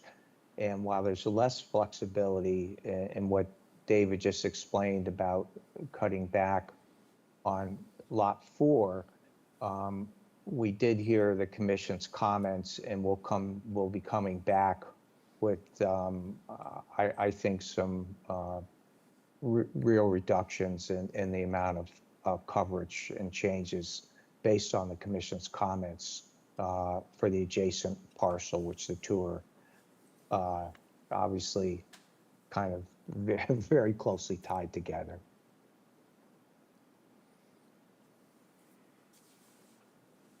Anybody have any comments? All right, I'm going to go. I have a couple questions. On the one plan, it says that the new structure is the garage / guest apartment. On the sewage disposal system plan, which again, I'd like something that says site plan would be, Yeah, I don't know why that's something new with the board, because we've always, Well, had for it's- 30 years, have had plans that say. just sewage add will- site to the wording. It's just that's, I mean, it's not just, very often the sewage plan is separate from the site. Anyway, it says that it's a proposed 2-bedroom dwelling. Yep. Doesn't say it's a garage. So, not that that's a big deal. I'm just saying, in one spot, when I'm looking, I go, oh, they're putting in a home. And the other, I'm going, oh, they're putting in a garage with a place above it, which, Yeah, not that that matters what it is. yeah, under zoning, the only way we can build this is if there's a residential unit associated with it. Right. Because you have to go to zoning No, board of as I appeals said, for. it's just a difference of wording. Yeah. But on the front of both of them, there is a small rectangle. Yep. What is that? It's a small little deck on the Upper living part? space portion Okay. above the garage. Could we mark that that's a deck? Because it looks like it's in the Yeah, driveway? Our site plan has a setback too, and we call it out as a deck, but, Oh, I didn't see it said anything about a deck. That's why I was asking. Okay.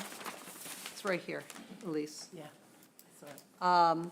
Oh, it does say proposed deck sort of yeah, right. there. away from it, yeah. Yeah, so. Okay, Well, we there's can make just that nothing pointing to it, so I didn't notice.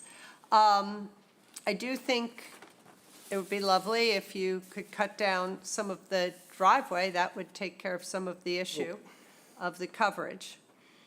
I'm struggling with the fact that the mitigation for Lot 4 is on 22 Taylor Pond, which is not a part of this NOI. So you're essentially saying we can't do mitigation on Lot 4, so we're going to do it on a different property.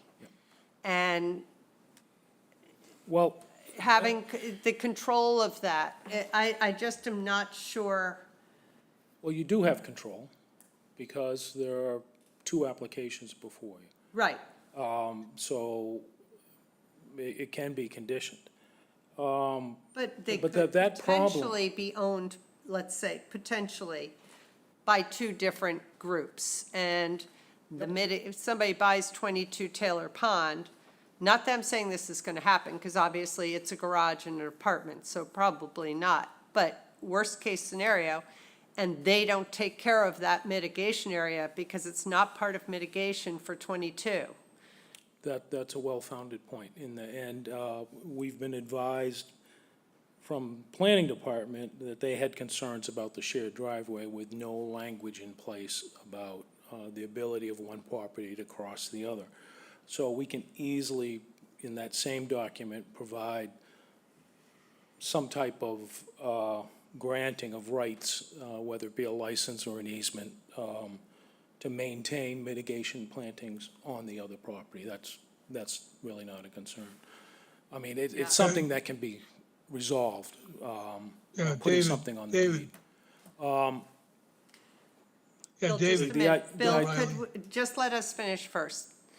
Okay, go ahead, David. You had talked about providing mitigation on another property and that we Yeah. can't provide it on this one. That's a fundamental problem with vacant lots, in that ideally, a vacant lot has no invasive species on it and has no problems that can be mitigated. So you always have a problem of finding places to put mitigation when it comes to developing a vacant lot. Right. And so this is really the only solution we can think of. And It's it also, satisfies David, your where- mitigation requirements. It's just on a separate Okay. lot. Bill, I'll Yeah, get you in a and minute. I it's- just it- want to finish with my part that I'm asking. On the planting schedule that was provided, there's a lot of things that have zero. Plants, such as American holly, 0, sweet bay magnolia, 0. I'm assuming that's because this was originally also for Taylor Pond. And so it would be nice not to have the zeros. It just, makes it a little bit neater and easier to tell what is actually going in for Cockle Cove rather than Taylor Pond. And then in the notes, planting notes number 3, it says there are 10 native tree plantings, and I count 11. So which is correct?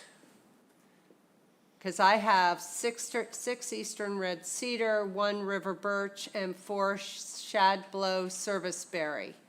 And that, to me, adds up to 11, but the note says 10. Yeah, one of the So- service barriers is outside the regulated area, so we didn't count it. Outside of our jurisdiction, Yes, see Then where it this shouldn't be pointer a- is? I think you can somehow have a note or something, because it appears from this that it is on within our area. It's hard to tell with all the same color. So, I mean, I had trouble finding them, so, yeah, I can see that, and I appreciate knowing everything that's going in, but maybe a note that says one of the serviceberry are outside of the jurisdiction would be terrific.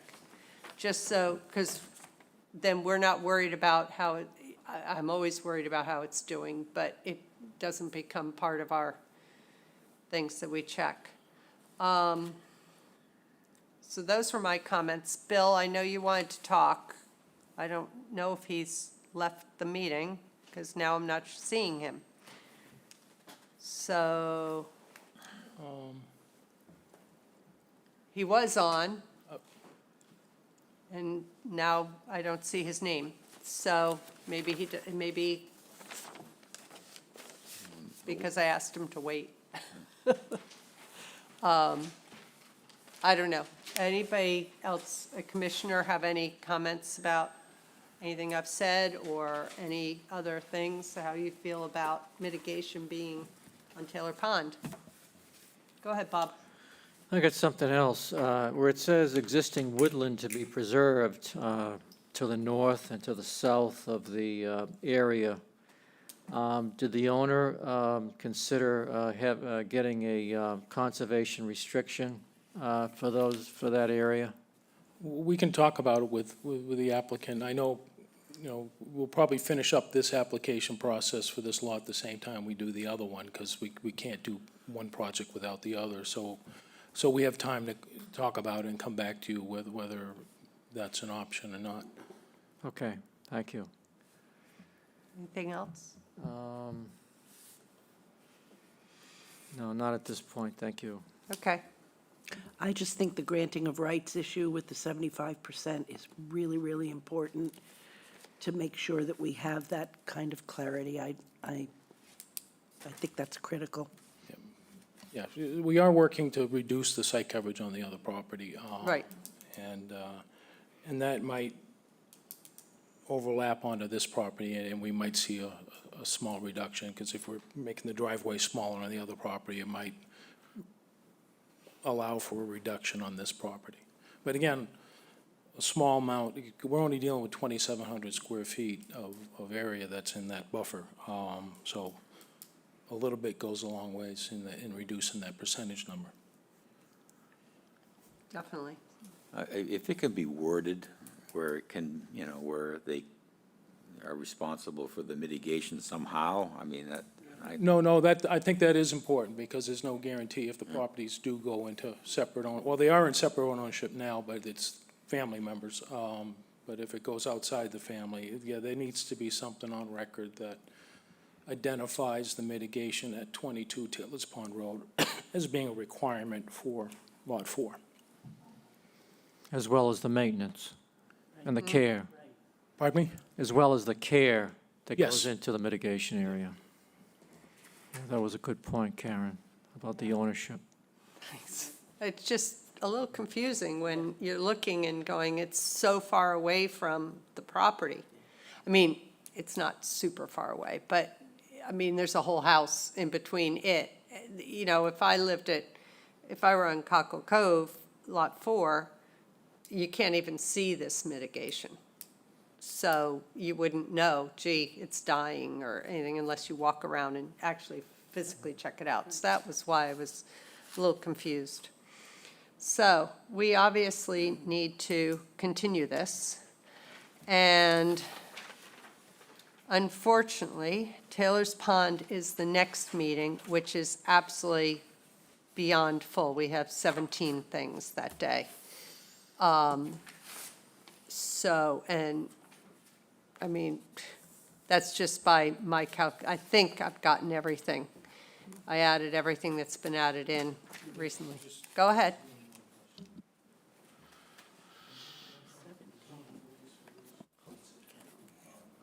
Well, 9 NOIs. One amended. you have to be out by 4, right? Mhm. So how do you figure it out? No, we'd have to be up before. Go ahead. Yeah, I was just asking Dean when zoning board was for the other lot, and that is in 2 weeks from tomorrow.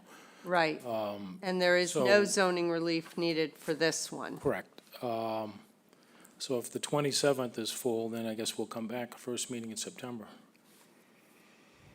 Okay, that's September 10th. which is already full. It's actually, NOIs, it's not too bad. Okay. So we could do September 10th. And hopefully by then you'll have some idea of how the ZBA feels for 22. Yep. So, and maybe at some point, we could get both of these properties on the same meeting, which might be a lot easier. But, okay. Okay, I move that we continue Lot 4, Cockle Cove Road to September 10th, 2025. Second? Okay, Bob, Aye. Eric, Aye. Elise? Aye. And I say aye. Okay, Paul, the next, please. Next is a notice of intent, 149 Kochpinicket Road, Christopher Rhinesmith, trustee, map 16K, parcel 1, the EP number SE 103748, demolition of a portion of an existing dwelling, relocation of a historic portion of the dwelling, and construction of a new dwelling in the buffer zone to a coastal bank. This is a new application. I do have it up on the screen if you want to, well, Thank you. I don't know. You want to look at Ian. Well, I don't want you to do it. Want to put the plan up? All right, here we go. David Clark, Clark Engineering, on behalf of the applicants. With me is Ian Peach from Wilkinson Design and Rob Calderero from Bohemus Savory de Silva. So this is primarily a demolition rebuild project on a coastal bank associated with adjacent to a salt marsh and a tidal creek. A small portion of the structure is being saved and relocated. That it's a historic barn. It's a couple hundred years old. Floated here from Quincy or somewhere on the South Shore is what they were saying, over 100 years ago. And so that's going to be saved and remodeled and attached to the new structure. A lot of the buffer zone, the no disturb zone, this property has been historically maintained as lawn, to the extent that in a long stretch of this top of coastal bank, the lawn goes down over the bank and has been maintained as lawn. So the idea is we tried our best to move the house back as far as possible, but we're up against some pretty hard restrictions. One is the tennis court, which the owners tell us is the most likely the oldest private tennis course in Chatham. That is also over 100 years old. We don't want to disturb the tennis court. Right now, the septic system is less than 100 feet from the top of the bank, which is in violation of Board of Health regulations.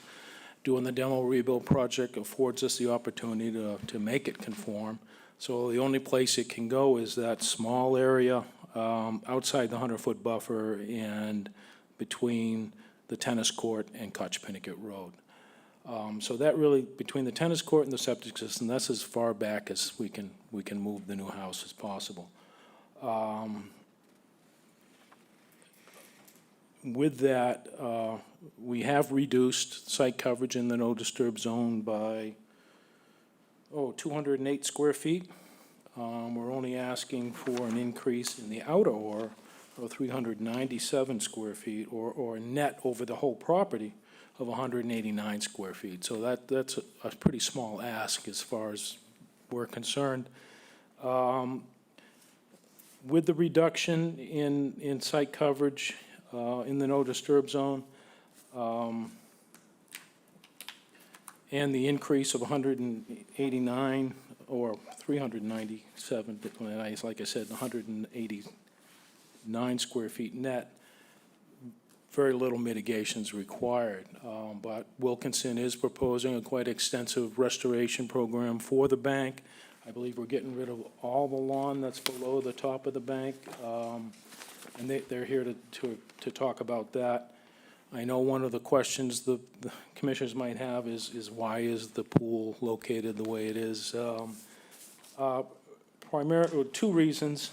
The homeowner prefers that orientation as a lap pool. Second, it's actually the best fit for the grading of the property. If we turned it 90 degrees and ran it parallel to the 100-foot buffer line, at one end of it, we'd be looking at filling quite a bit, and on the other end would be a cut into the bank or into the slope going up to the property to our south.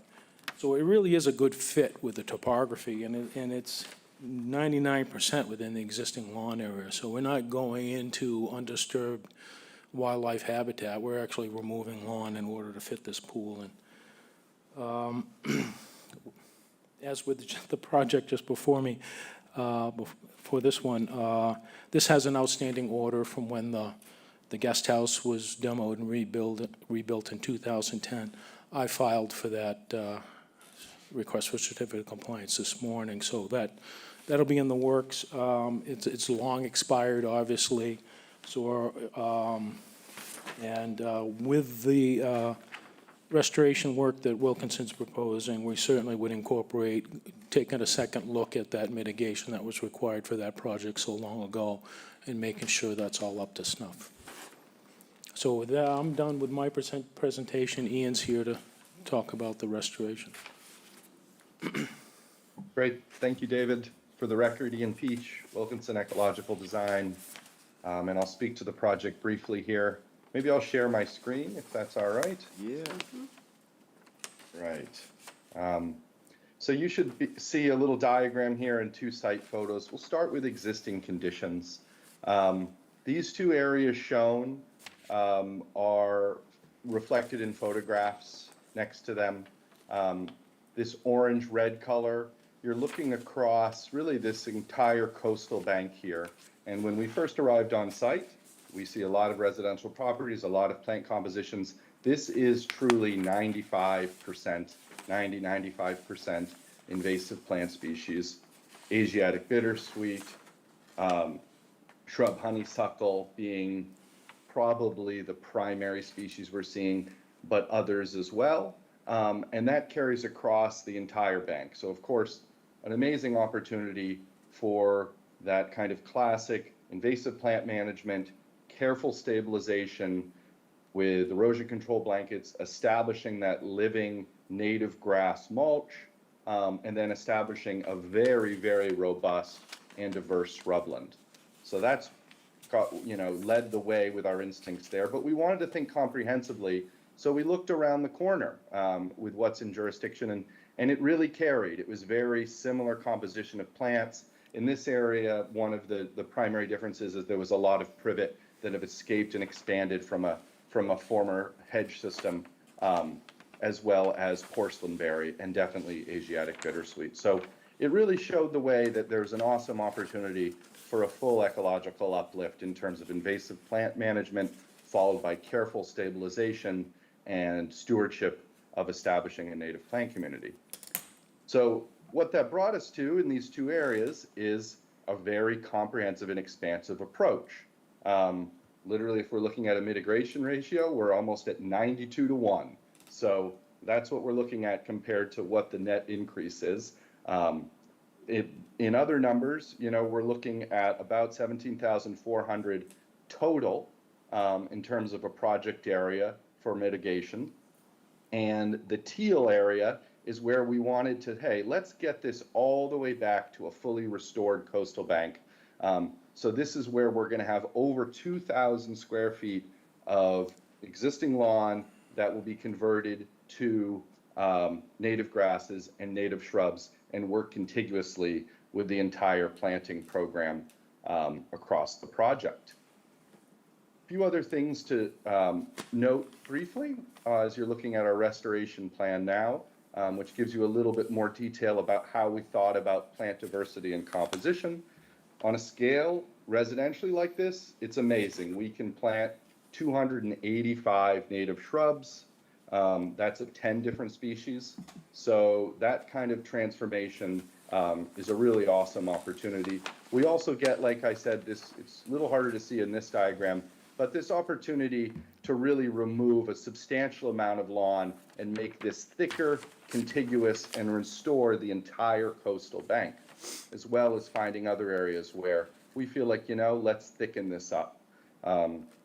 Another thing I should briefly speak to is on this side, we thought, hey, let's make kind of a thoughtful approach here where there's a logic to have some density and screening from the road, but let's do it with native plants we've used successfully and trialed at different densities, planting them closer together as a native hedge. And what's awesome about these dense thicket hedges that you can create with some of our native maritime shrubs is they do really check that box of cover for that habitat. So there are places where maybe you have shrubs and clusters and the native grasses around them, and that can be an appropriate approach, more akin to a maritime shrubland, which we'll be carrying across here.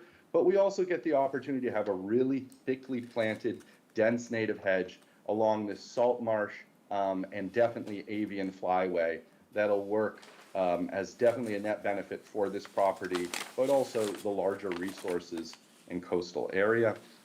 You can see represented, I should say, in these smaller representations of these clusters, right, that are shown throughout.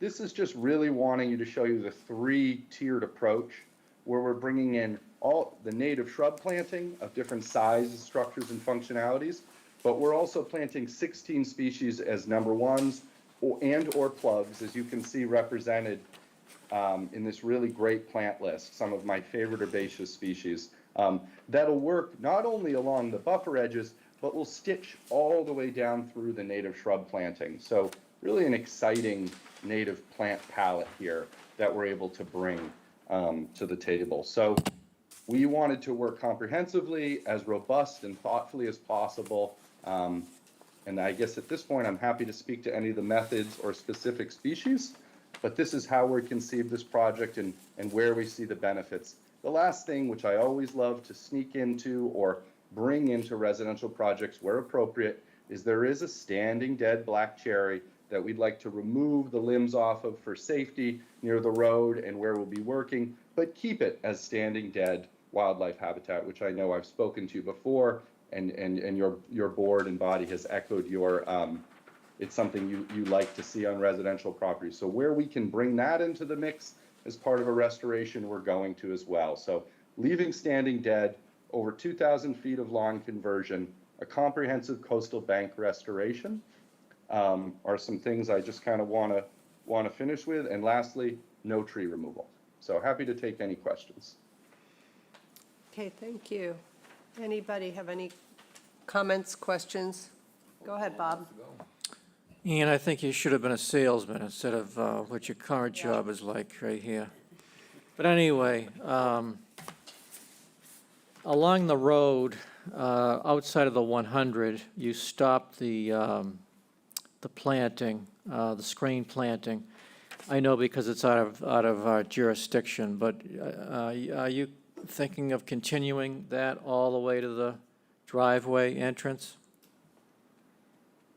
Yeah, if you look a little bit closer at the restoration plan, we do actually show 3 shrubs going past. We usually, stick to what's in jurisdiction, but I think, including the native hedge all the way, I mean, I'll even just very quickly go back to a share and kind of see how we're even showing shrubs, right to where there's proposed other elements. So yes, I mean, the short answer is this strategy of a native shrub hedge is meant to go as far as is appropriate.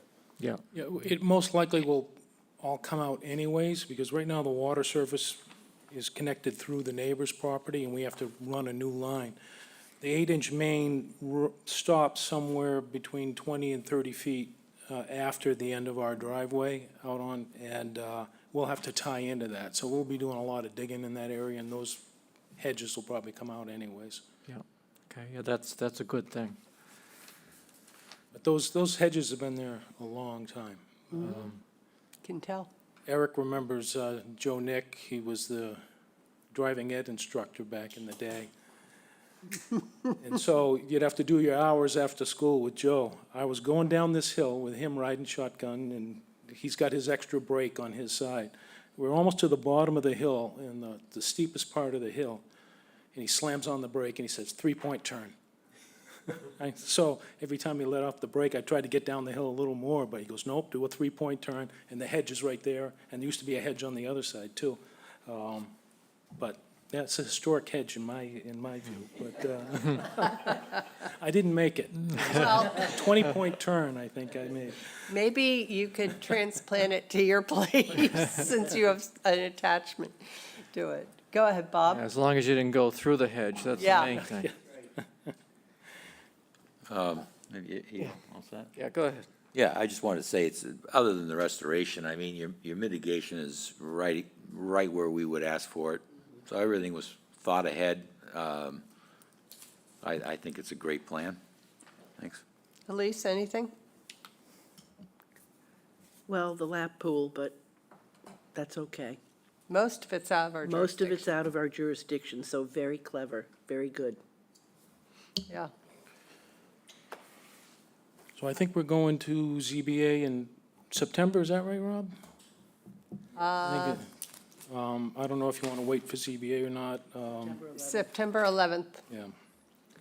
So we don't want, it sounds like we can go to an order, so I'm thinking September 24th in case ZBA Yeah, has that's- any issues. That's fine.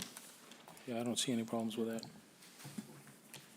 I had something else for Ian, actually, too. Okay, go ahead. On the other side, Ian, there's that building there. This is southwest, and you just stopped the mitigation all of a sudden. Why is that? How come you didn't go behind that building? Yeah, very perceptive. Good question. I probably should have said that in the existing conditions. That is the one part of the coastal bank that does have an intact, relatively intact plank view that does not need this wholesale level of restoration. There's arrowwood in there and some other maritime shrubs. So it was really the threshold of, just keeping an eye on that, managing that edge, but it's the one corner of this bank, of this parcel, that does have some intact native shrubs that are there and surviving. Yeah, okay, good enough, thank you. Okay, then I think we can have a motion to continue it to the 24th for an order. I move that we continue 149 Kochpinicket Road to September 24th, 2025 for an order of conditions. Second. Okay, Elise? Aye. Eric? Aye. Bob? Aye. And I say aye. Okay, Paul, next. Next, 314 Cockle Cove Road, Scott and Charna Daly, map 5C, parcel 4, DEP number SC 103739. This is an after-the-fact filing for construction of a stone retaining walls and construction of a new footpath within the buffer zone to a coastal bank and riverfront area. It's a new application, and I have the plan up if you want to put it up there, guys. Thank you. So, David Clark, for the record, on behalf of the Dalys, I don't know if somebody from Parterre is here, but the Dalys filed for certificate of compliance late last year, early this year, and the as-built plan that was required pointed out that there was this retaining wall that was built as part of the landscape of the new house that was just outside of your jurisdiction, and this one landscape wall, and then there's another one here. So rather than prolonging the certificate of compliance, the commission issued the certificate with the understanding they would come back with a notice of intent for the after-fact filing or for these walls. So these are the two walls that was constructed in the lower area. One's right at the edge of the parking lot. The other one is more of a landscape feature halfway up, and then this one here. Parterre is prepared the mitigation plan showing extensive native plantings as mitigation for what was built. Pretty straightforward, other than the fact that it was after the fact. But they're also proposing a walkway and Oh, steps. yep, sorry. It's okay. Just wanted to make sure. Yeah, so they're at-grade steps down this slope. It's basically steps with, I think that they were calling for grass in between because it's not that steep a slope. So yes, I'm sorry, that is something new in addition to the walls that they're proposing. And it's going to have a handrail, it says. It's a 70-foot by 72-foot by 3-foot wide path with a handrail. So I'm just curious what the path looks like. Oh, it have one wooden 6-inch stepper for every foot of grade. So they're probably just going to put the steps into the lawn. Right. Yeah, so they're just gonna dig in the risers, looks like every 4 feet or 6 feet or so. It looks like 4 And feet. they say gravel or grass will be installed. If they were smart, they would just put it in the lawn because the gravel's going to Yeah. eventually spill all over the place. think grass would be better.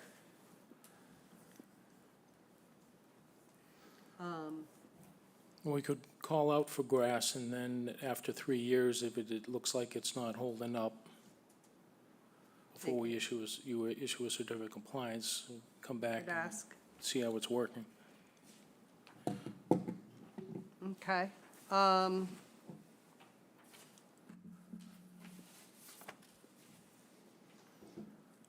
Anybody have anything? I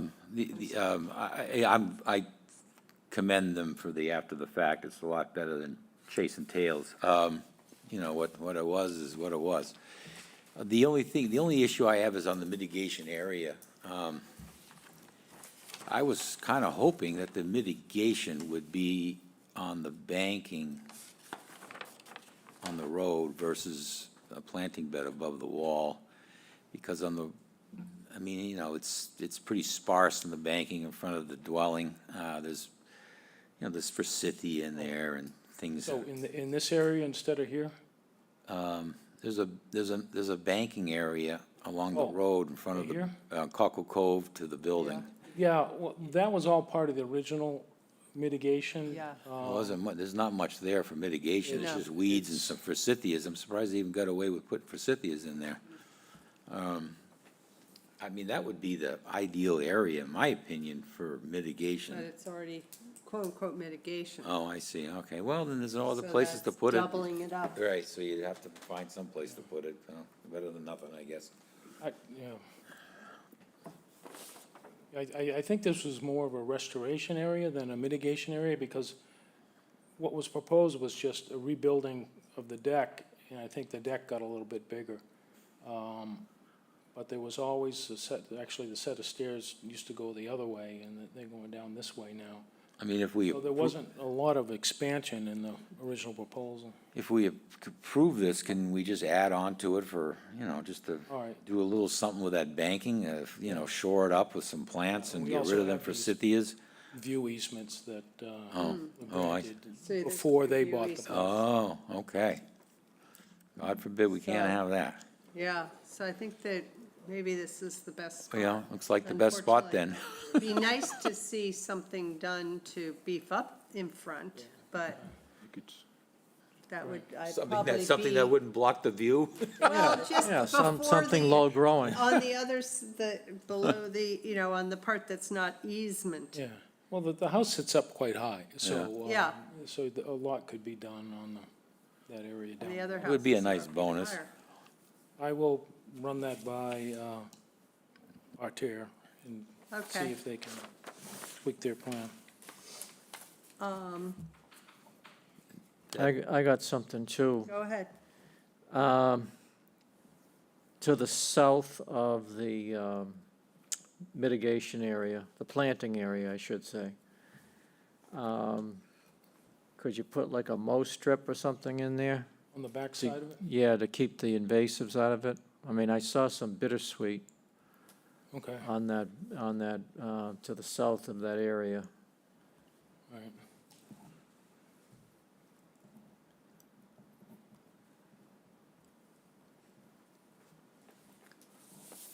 So Yep. it looks, What's the other restoration area for? Just to do it? because they have the pathway and the two walls. They Oh. have to give us mitigation for the two walls. I thought that's what the mitigation above the wall's for. And then the pathway, Is what all the yellow is for? probably. So what do you just keep in tree? I mean, I'm amazed that they even want to do that. It's a nice little privacy buffer between it. I didn't see a lot of invasives in there. It I just, think it's, the path is to get to the other house. I mean, all this in here. Yeah, but they've got to do something to make up for the pathway that they want to put in. So, Well, I saw a lot of bittersweet in that area, but in the yellow. yeah. They're doing invasive The management. area north of the footpath is more of a invasive species They're not management putting area. much, Oh, okay. yeah, they're yeah, not just putting much really- in plantings. Oh. The purple and the pink is the only that- additional plantings. I proposed. got you, yeah. So they're not doing a lot, they're just cleaning it up. Yeah, good. So, all right, So we're going to continue this. Oh, wait, Lindsay Cook has her hand up, so, Lindsay's here, okay. yep. Go ahead, Lindsay. Hi, Lindsay Cook from Parterre. I just wanted, if there was any questions for us, we definitely can add the mow strip as requested, and then we could put some smaller shrubs in the prior restoration area, just to Okay. beef that up, and definitely we could get rid of the forsythia. Great, then if you can give us a new plan that reflects the mow strip and the, the plantings in front of the house, or noting that you will be putting whatever right in front of the house. We also would prefer grass instead of gravel for the pathway. Yep, we can change that. Okay, and if that could be reflected, no, it's in the notes that says grass or gravel. Anything else, guys? Okay, then, let's see. Not the 27th, I can assure you of that. I don't think this is going to take a super long time. So why don't we don't have a huge amount of, I mean, we haven't, of course, gotten any new applications in for the 10th, but we have some that are very old and may have to be dropped. So why don't we, September 10th? I don't think I have any filings planned for August 26th, so Yes. Yeah, and you're our worst person, so. I think All right, then if we could continue it to September 10th. okay, thank you.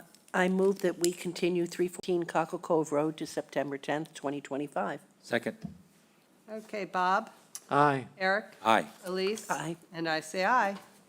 Okay, next one, Paul, please. The last notice of Yes. intent on the agenda is 560 Orleans Road, owner 560 Orleans Road Limited Liability Company, map 13J, parcel 7-G20. I don't have the whole DEPSE number, so I'm just going to say DEPSE 1037. This is a pier reconstruction. It's a new application. It's John O'Reilly. I have the plan up, John, if you want to share that. That'd be great, thank you. For the record, I'm John O'Reilly. Steve Goldstein, who represents the LLC, I think is here as well. Yes. He'd be happy to answer any questions that I get stumped on. But we're here tonight to reconstruct the existing. This afternoon. Yeah, it's afternoon. Please don't tell us it's the I've been nighttime. sitting back a while, I'm sorry. This is bad afternoon- enough. Sorry. This afternoon to hopefully seek approval to reconstruct the dock. We were here in the late winter, early spring of 2024 for some repairs to the dock that had, section had fallen down, and we were looking to reconstruct the float, which we did. You were kind enough to give us a negative determination. So we're back today, to simply reconstruct the pier in the exact same footprint. There is a 12-by-3 wooden ramp up to it. That is going to be a new 12-by-3. The 44-foot-long by 3.5-foot dock matches the license of the structure. There are 12 sets of posts existing, and we're putting 12 back in the same holes that the posts will be coming out of. The float is licensed at 9 by 10. Mr. Whiting did call, Whitman called. Whiteman, I'm sorry. And back in 2001, the owner of the dock at the time sought and obtained both local approval and Chapter 91 to expand the float to a 10 by 9 float. That's what's out there now. And also to have a 14 by 3 ramp. That's what's out there now. So the proposal is to keep the float as it exists, keep the 2 pipe piles as they exist, and then expand the ramp to the float by 2 feet. So we'd go from 14 by 3 to 16 by 3.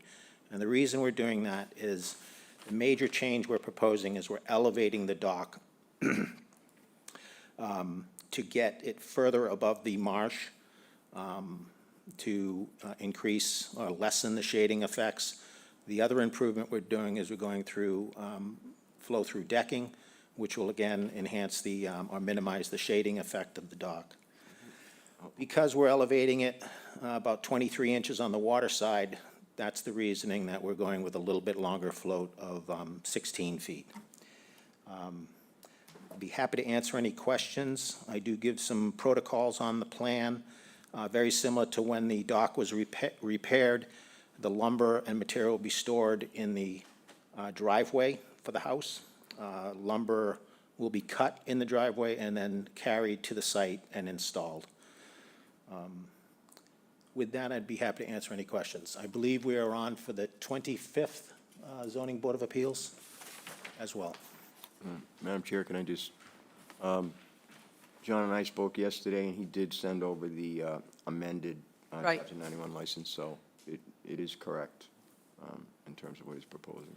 So that amended license, does that permit the extension of the last section to, from, was it 14 by 3 to 16 by 3? No.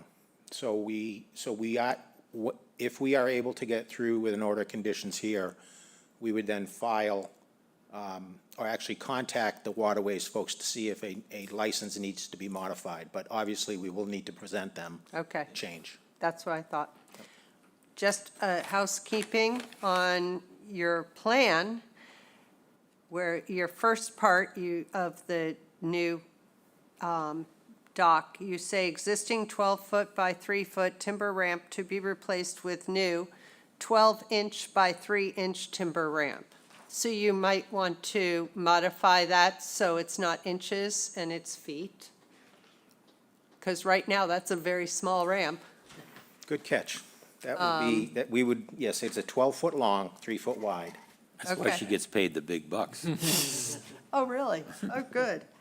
Also, you mentioned flow-through decking, and it says proposed timber dock to replace the existing timber dock. So you're not doing timber, you're doing flow-through? No, it's a timber dock. The decking will be through-flow decking. If you look at the dock detail, right now there's, decking material, wood material on the dock, and we're simply going to replace that with flow-through decking. And it's noted on the dock detail, the end view. So the structure will be timber. Flow-through decking, okay, up there in the dock and detail. We're not keen on flow-through. Can I? Yes? I went out to, on an enforcement issue, an order had expired. There was flow-through decking. It was David Clark's project. Right. And David informed the gentleman that when he comes back now to permit it, he cannot use flow-through decking, so I think Exactly. it might seem inconsistent if we're telling. That's what I'm sort of getting at is, that's not something we approve. Then we would just opt to simply replace the decking in kind. See-through plastic. So, okay. The intent was to not only elevate the dock for shading minimization, but the flow-through decking would provide additional sunlight. But if the commission has Well, an issue with that, we would simply yeah. go back to the. Well, it's standard. plastic, and plastic seeps into the water, so hence why. So my last thing, and then I will definitely turn it over, sorry, guys, is you, for the end part, you have existing seasonal 14 by 3-foot ramp, and you are trying to replace it, I believe, you said, with a permanent 16 by 3-foot ramp. Is that correct? No, the ramp and float are seasonal. Okay. Okay, I just wanted to make sure. Okay. Everybody else? Anybody? I just wanted to make a comment first, that there weren't any stakes at the site. There wasn't a stake at the edge of the road to alert us of the property. There weren't any stakes by the, by the new dock. So generally, we'd like to see stakes. I did not stake it for the simple reason that the structure is there, and it's going in the same location. So you're talking about stakes that would be leaned up against posts. That's why, I apologize if that upset you, but that's why I did it. Yeah. Didn't do it. Well, even if you had a stake at the roadside, that would be important for us to see which property it was. It helps us, when we're driving around. My apologies. Yeah. And there's someone on your rear end that you're not going fast enough looking for the property. Yeah. Been there. It's a bit dangerous there. Yeah. I just had a couple things. I'm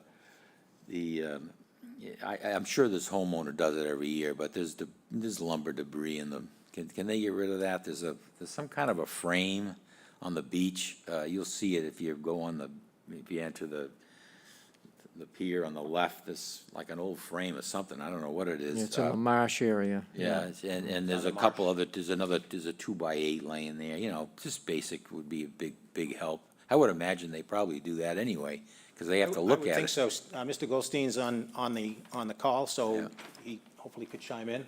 Well, yeah, and. Is he okay with removing that? Oh, I'm sure he would be. Well, the only thing is that the dock exists within an easement, so he doesn't technically own the land where the dock is. It's through an easement. Well, no one's gonna So say anything. I don't want to say we'll clean up someone else's property without Mr. Goldstein saying he's okay with it. That's all I'm trying. Well, it's right next to he must own it's just right next to it on the. I haven't Mr. seen it. Goldstein's I on haven't if been you to the want property answer. in a while. His hand's up, too. Oh, okay. I know. It's not a big issue, but go ahead, Mr. Goldstein. Okay, Mr. Goldstein, could you answer to that? Yeah, I would assume that we can have that debris taken away when the dock is removed for the fall by the same company. Yeah, great. The only other thing, what is the rules and regulations about lighting on, We have lighting regulations. Why? well, because there is lighting on it. There is solar lights Yeah, on the it. solar lights on about every 2 feet along the. No, we don't allow that. We don't allow that, Mr. Goldstein. I didn't put it there. That's been existing for many, many years. Yes, and some of them still As you can work. tell from the condition of the lights. I was amazed. I was pushing the Right. button and some of them still worked. They were yellow, low voltage, but it was interesting that they still Yeah. worked. Okay. Anything else, Elise?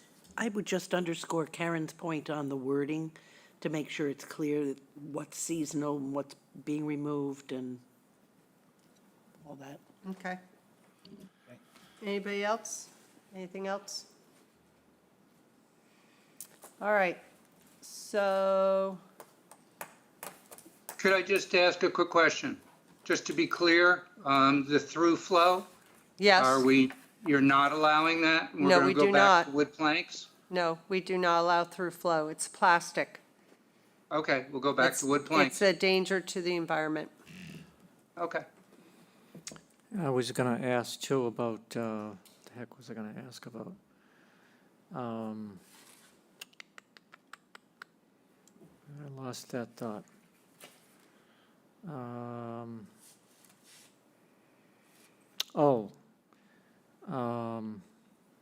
Yeah, around so you're gonna use the same holes for the posts, Yeah. correct?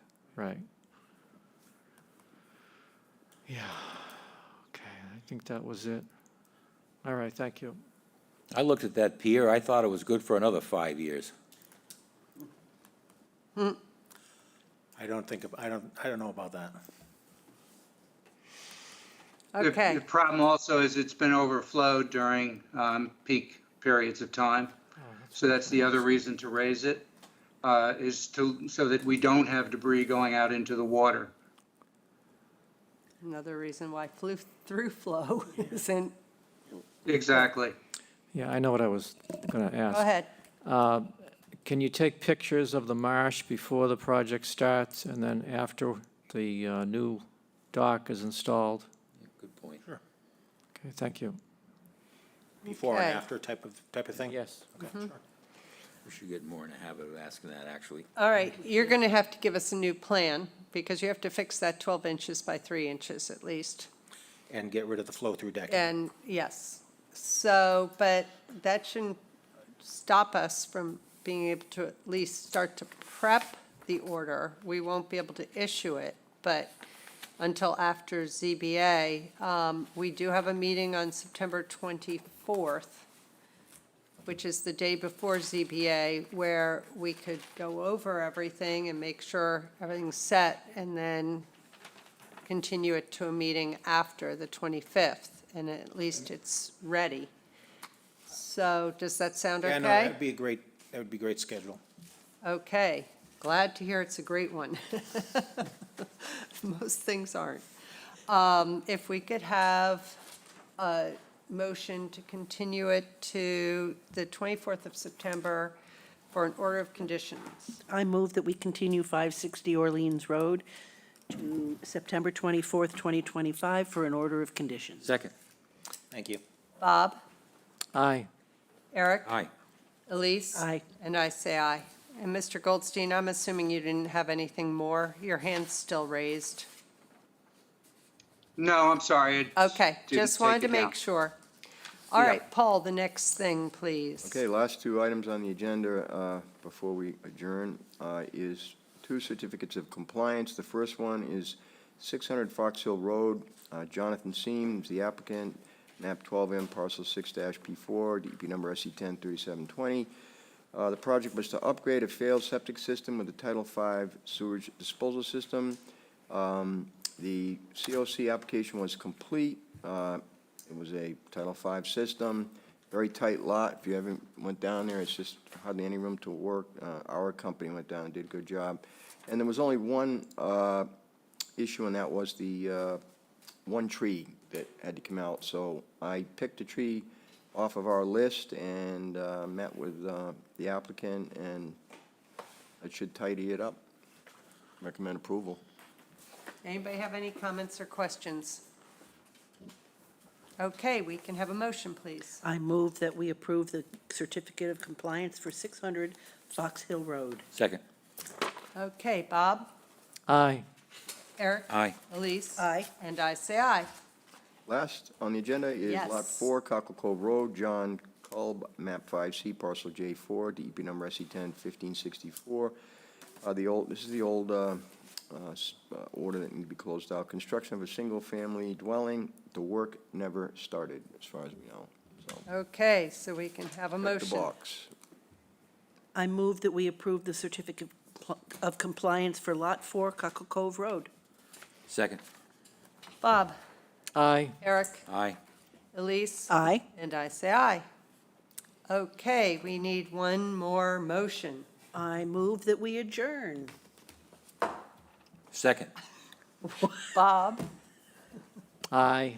Eric? Aye. Elise? Oh, I did the Eric pause. Aye. And I say aye. We are out.